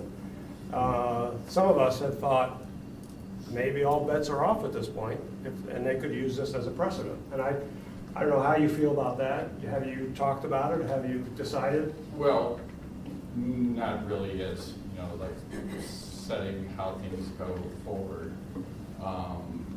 In, say, a similar situation. It's a state of flux. But, you know, the thing is that, you know, technically, the PZ is still where the PZ is. The criterion that we are theoretically enforcing is 85 still. I think you would prefer, most people here would prefer 7.2, but the consent judgment does say 85. And it will say that until we get it amended. Other thing to point out too is, like, one of the things I forgot is the last two measurements though have been, for February and March, have been below 85, been like 81, 82. Not that that's, you know. Well, I think that's what kind of happened in the in-between space too. It's like we had something that was just barely under as opposed to significantly under. I'd like to clarify too that MW 103S is not on the prohibition zone boundary. Right. It's near. 112 is near, It's but near it is it. 112 is down gradient. Just so That's what I wondered. Yeah, and Gelman had focused on, actually the second letter, if I remember right, was in response to Gelman's argument that 102 was, which is really closer, either right on the PZ boundary, was sufficient for determining whether there's a chance for migration outside of the PZ. That was the And 112 DEQ cluster, Yeah, and DEQ responded that no, that's not sufficient back in 2014. So what is the current, there was a discussion with Dana Nessel yesterday. City Council sat at the table, and I'm curious as to know what her position is on that letter. If you can discuss that, or if you're constrained. The vast majority of that discussion with AG Nessel was in Confidential. with the interveners and DEQ program. So it's really not. Because it was the litigants and we were discussing this with our attorneys, it's all privileged and Can't be discussed? It's subject to the confidentiality of the court. We can ask them to leave the room. No, it's you people. Outside Vince, I want you to know that this is being recorded, and so I know. this is not the place that. Yeah, we have erasers. Not the place to suggest that I might breach confidentiality. Okay, well, I just want to. It's a concern. Okay, I want to put that on the table. I want, we want to know what the status is, where we're headed. Is there an end game involved here, or is this going to be kind of a nebulous influx for the next year, 2 years, 3 years? The issue was raised. We have a great attorney general. I'm going to leave it at that. I think we have to give the new elected officials a chance to deal with this and keep holding their feet to the fire.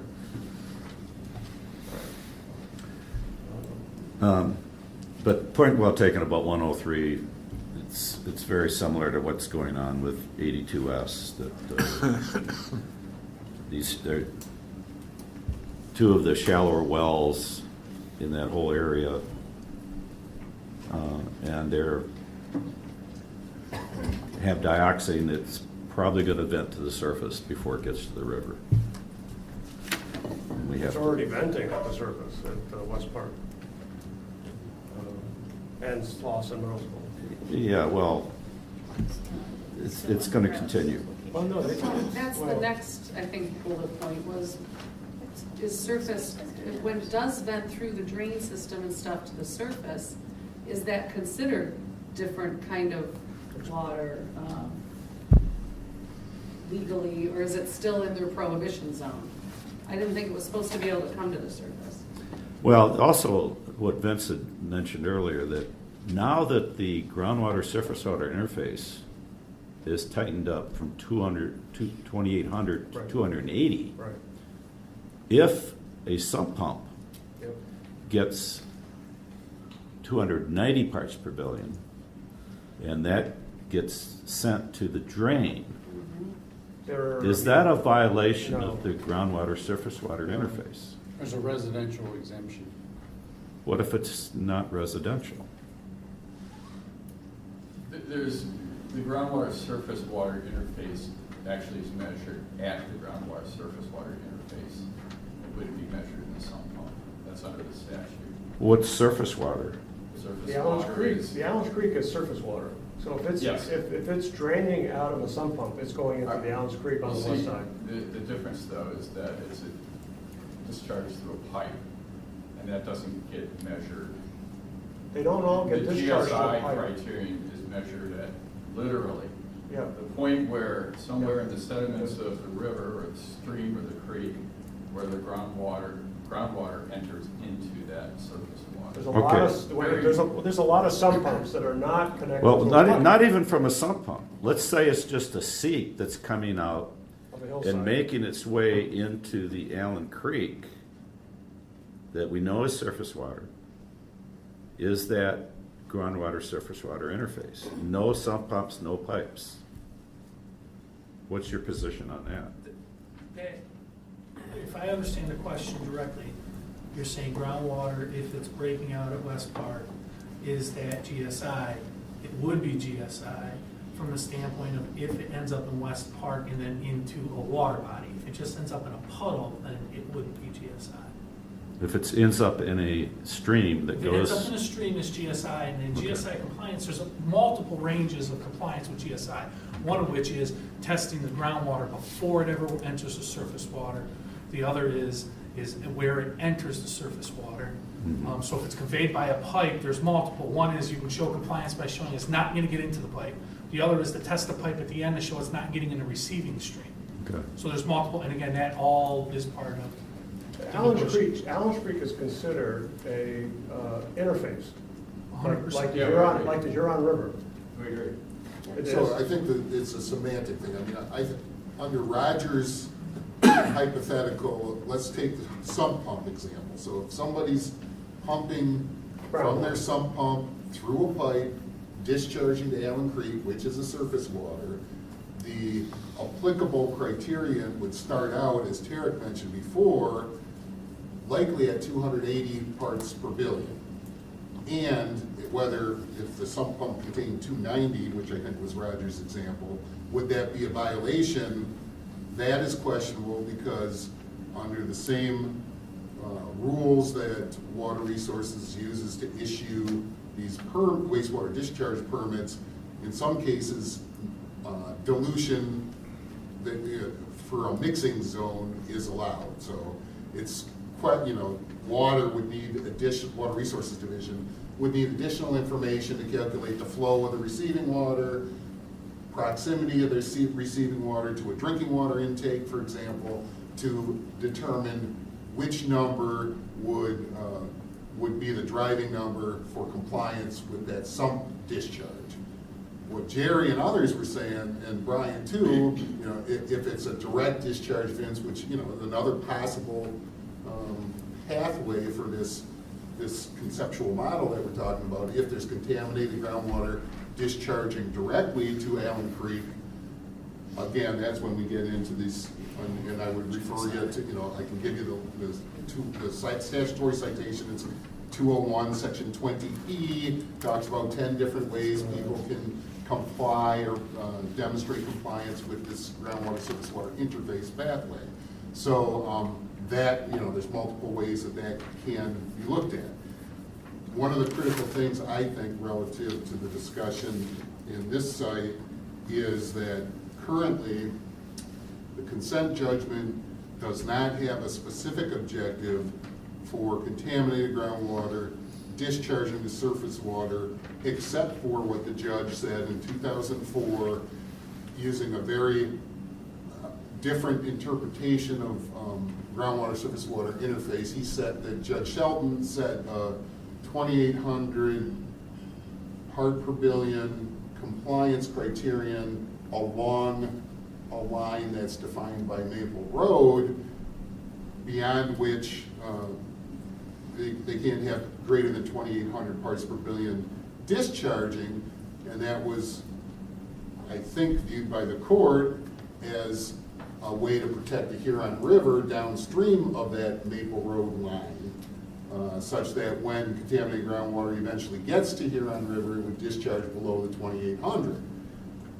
How that may affect the remedy in light of the fact that now water uses, as Derek mentioned before, the 280 parts per billion for non-drinking water receiving waters and 3.5 for drinking water receiving waters. Maybe, let's just say that, I might need Brian's help here, so I think Just start paying attention, you mean? Yeah. So, again, the groundwater surface water interface is not currently a remedial objective of the consent decree. And if it were to become an objective, then we'd have to answer some of these questions. Well, here, let me interrupt you and say, if the judge were doing it today with the current criteria, he would probably say prohibition zone 280 instead of 2,800, based on his reasoning before. Right? Would you agree? I'm hesitant to predict what a judge would say, and don't have a good track record so far. But that's how he did it. Yeah, He used the yeah, I think 2,800 that's- from that, so he would say, well, I can't disagree 280. with that interpretation, Roger. Right. I want to point out something too, is that back when that happened, was before 20120E was added to the statute, which was basically a problem that the regulated community had with GSI. It's like, where is GSI determined? And you know, how far is Maple Road away from the Huron River? And that's the sort of thing that they were trying to avoid. And specifically when the statute was amended, there was a provision in it that provides that DEQ shall not refuse to reopen a consent judgment or consent decree in order to add these requirements, you know, the new ability of how you comply to that consent decree, so that people can, you know, get a fancy new way of avoiding cleaning up. I'll just add that some of these seeps on the west side have high flows. I've seen it, I've videotaped it. I mean, it's not little trickles. Some of them are like little streamlets flowing down and going into the Allen's Creek or going into the West Park Creek or pond, or going through a park. And some of the high level parks, you know, in Worcester Park, it's fairly high elevation, has seeps coming out of the hillside. Yeah. We would urge you to continue conversations with Dan Hamill, because as you know, that's been a part of our strategy, is to look at seeps, which in our view are surface expressions of groundwater, and it's relatively easy data to obtain to determine whether there's any detectable concentrations of 1,4-dioxane in those seeps, as a means of both characterizing shallow groundwater that then becomes a surface expression, as well as determine potential risk to the public if in fact it does contain 1,4-dioxane. And I think, Dan, correct me if I'm wrong, in our shallow seep sampling to date, we haven't detected 1,4-dioxane in shallow seeps. No. And yet we're certainly open, I think Jerry and Dan would agree with this, to looking at additional seeps that you know, and Dan and the county all identify ought to be looked at. So I have a person who contacted me about a wet basement on the west side. And he would like his wet basement, he's got water in his basement. He dug a Michigan basement out to some extent, and water appeared pretty, you know, like 3 feet down. And he's concerned, and he's willing to allow the DEQ to come in and test his basement water.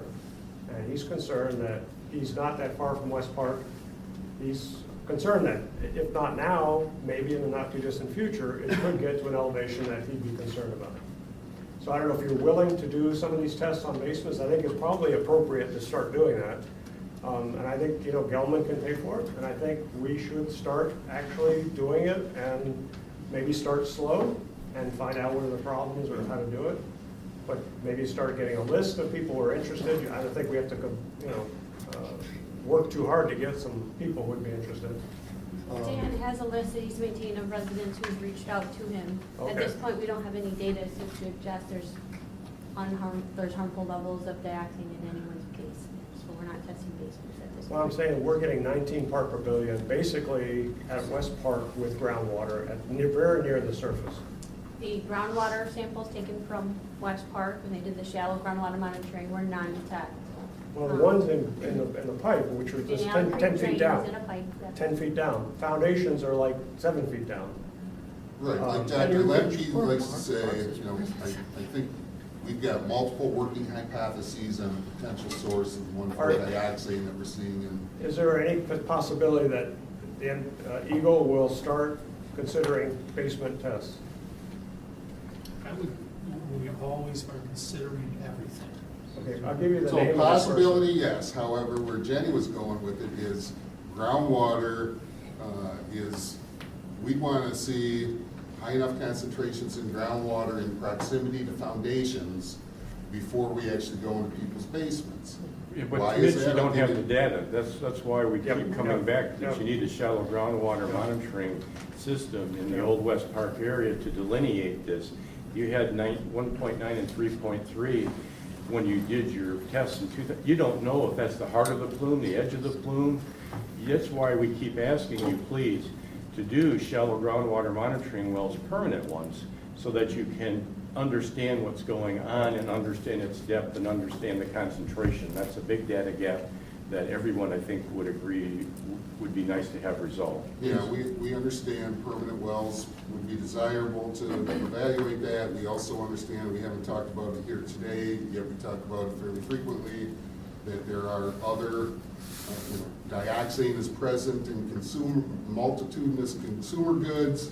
So it's important for us as we go about evaluating the potential. So you're saying the dioxane that was found in West Park and in the storm drains does not relate to Gelman? I'm not saying that, Dan. Okay. I'm saying. Let's just be clear. Multiple working hypotheses, one of which is dioxane detected in the drain system is attributable to Gelman. Another working hypothesis is it's attributable to some yet to be identified source. All the more reason why you need to have a shallow groundwater monitoring well system to determine that, because you know it's up gradient and you know what the flow is going towards West Park, but you have for 2,800 feet, nothing.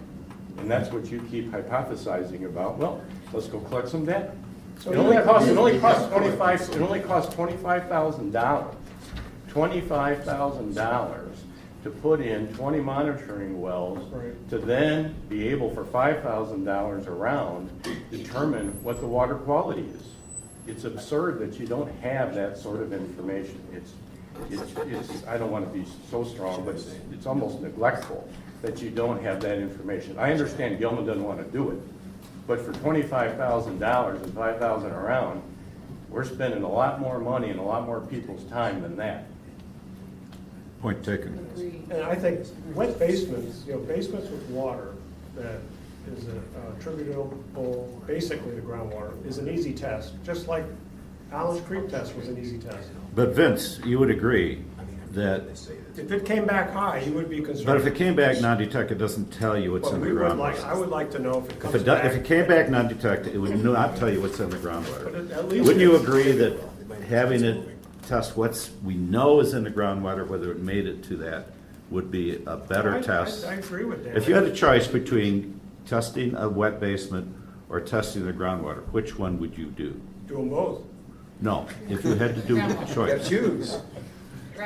Gelman doesn't have a say Now, here. so They're you not at can't the make table. the. They're not at the table. So this is the dilemma that this state has.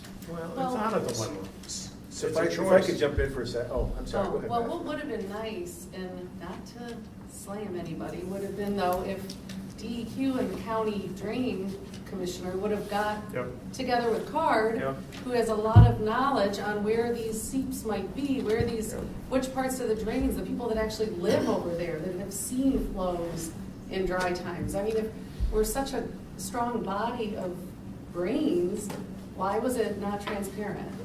So we did, right? No, there was no Jenny contact, said- no, it was out of the blue.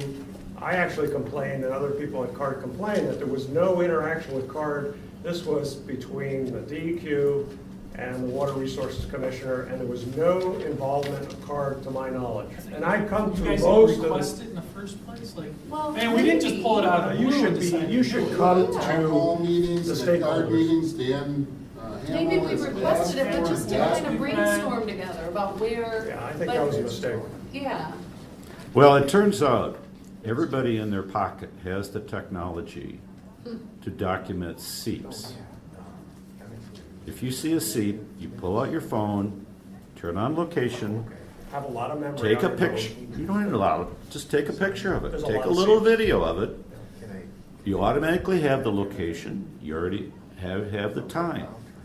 This is data that can be used to convince the regulators that this needs to be sampled. So I have a picture of the basement. Now, for in a water. few years, we may even have a probe that you can put into the water and actually do the sampling.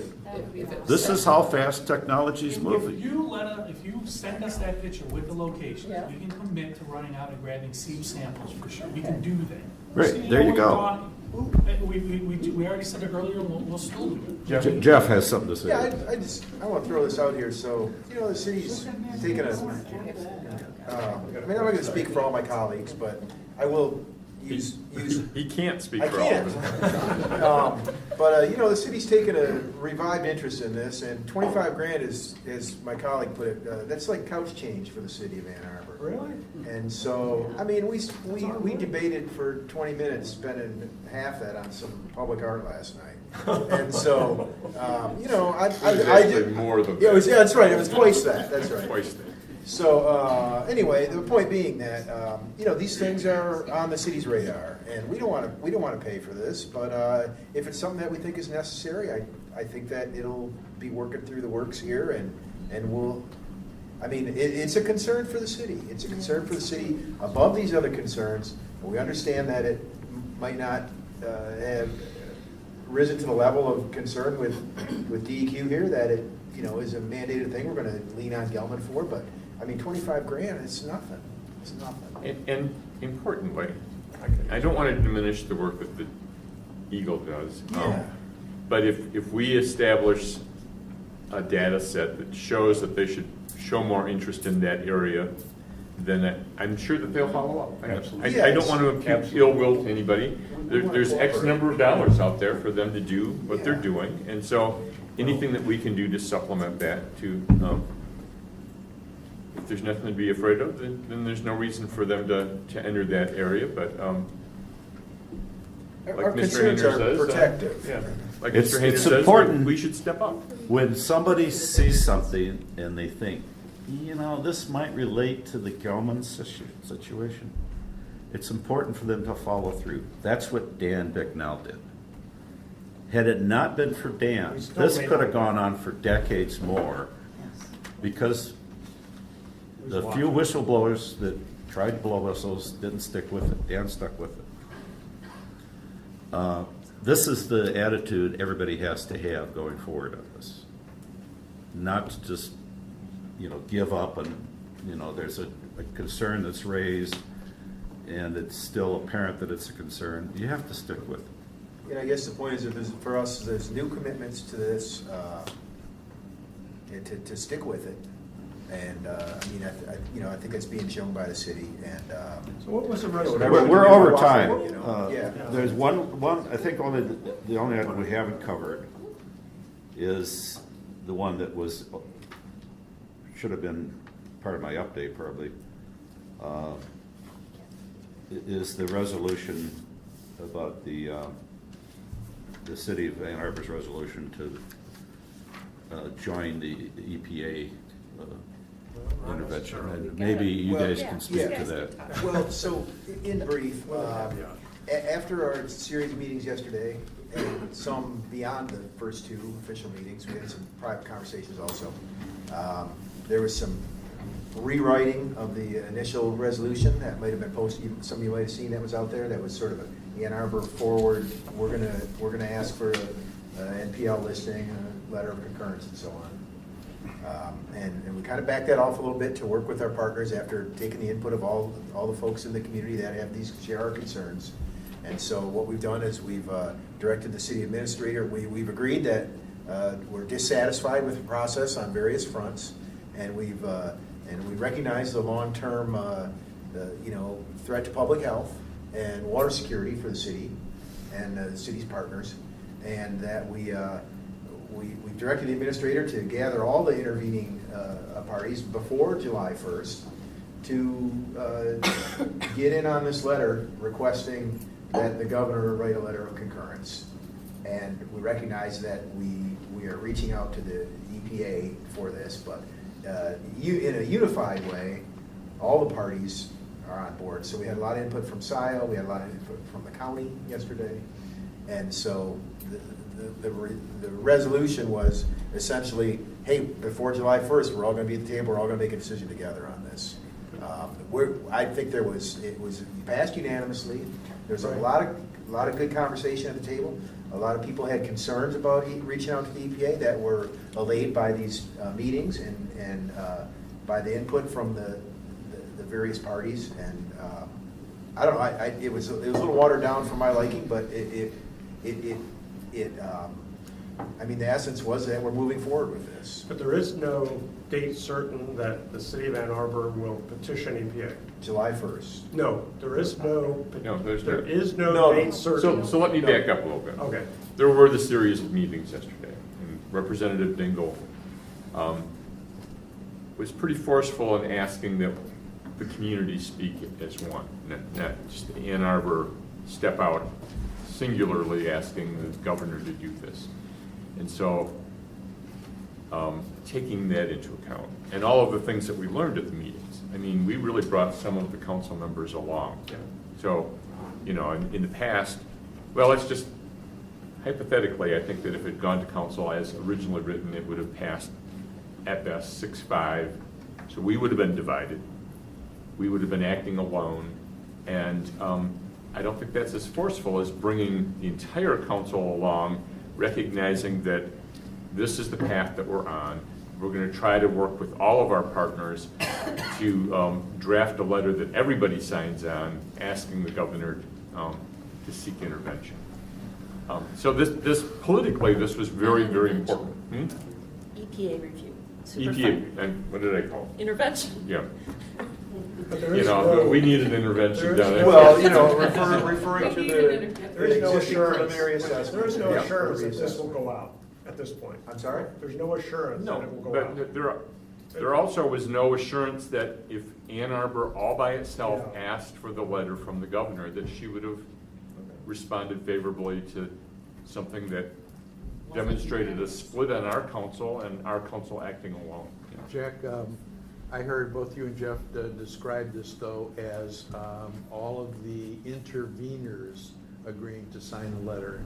I'd ask you to remember Ann Arbor Township is not an intervener, but we have signed a letter, and we would be delighted to sign another one. Yeah, I think I don't have the language in front of me, but I think it was actually state interveners / I think it's broader. Community partners. Because in fact, as I understand, Representative Dingle wants not just the local governmental units, but they also want our state legislators on board.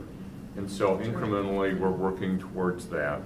I'm not guaranteeing this, Okay. I that just wanna this make will sure we result know in a this. letter this summer. Yeah, very Um, positive. But Yeah, it was all positive for yeah, Troy. we're moving in that direction. And Grace has got his hand up in the back. Question. Is there a list of the stakeholders by name? No. In the resolution? We check They were them all- off if they they say were- yes or no? Most of them were in the room yesterday with. No, I'm Brian. asking for a paper list. Yeah, So- I'm sorry. I don't have that. Roger, and everybody else, so Howard Lazarus and I have already talked this morning, heard about the resolution. We went through the list of stakeholders. We're not, stakeholders are stakeholders, whether they're EPA people or interveners. So Mike, you are on the list of the contact. Howard's gonna get together with a meeting with representatives from each of the stakeholders group to work on this letter. So it's already started, so. So thank you very much. Thank you. Having participated in some of the meetings yesterday, I think the way, Jack, the way you described it, and Jeff, first of all, it's great that you were unanimous. And that we're bringing in. That's true, yeah, that everybody's unanimous vote really made a difference. And Vince, I don't know if you, well, I heard you say, when is Ann Arbor going to sign the petition? There's no reason for them to sign it. Petition's already in, they've already done the study. I've already talked to US EPA about that. So they've already got the study. If Ann Arbor decides to join the petition, you can do that. That's just a paper trail. You don't feel good about it. But in terms of working forward on the letter that we're going to send to the governor, yeah, we heard your message, and Howard did a good job explaining it. Good. Thanks for working on it. And Happy to do it. Well, I want to give a lot of credit to Jeff and Kathy, especially Jeff, pounded out the final language that achieved the unanimous vote.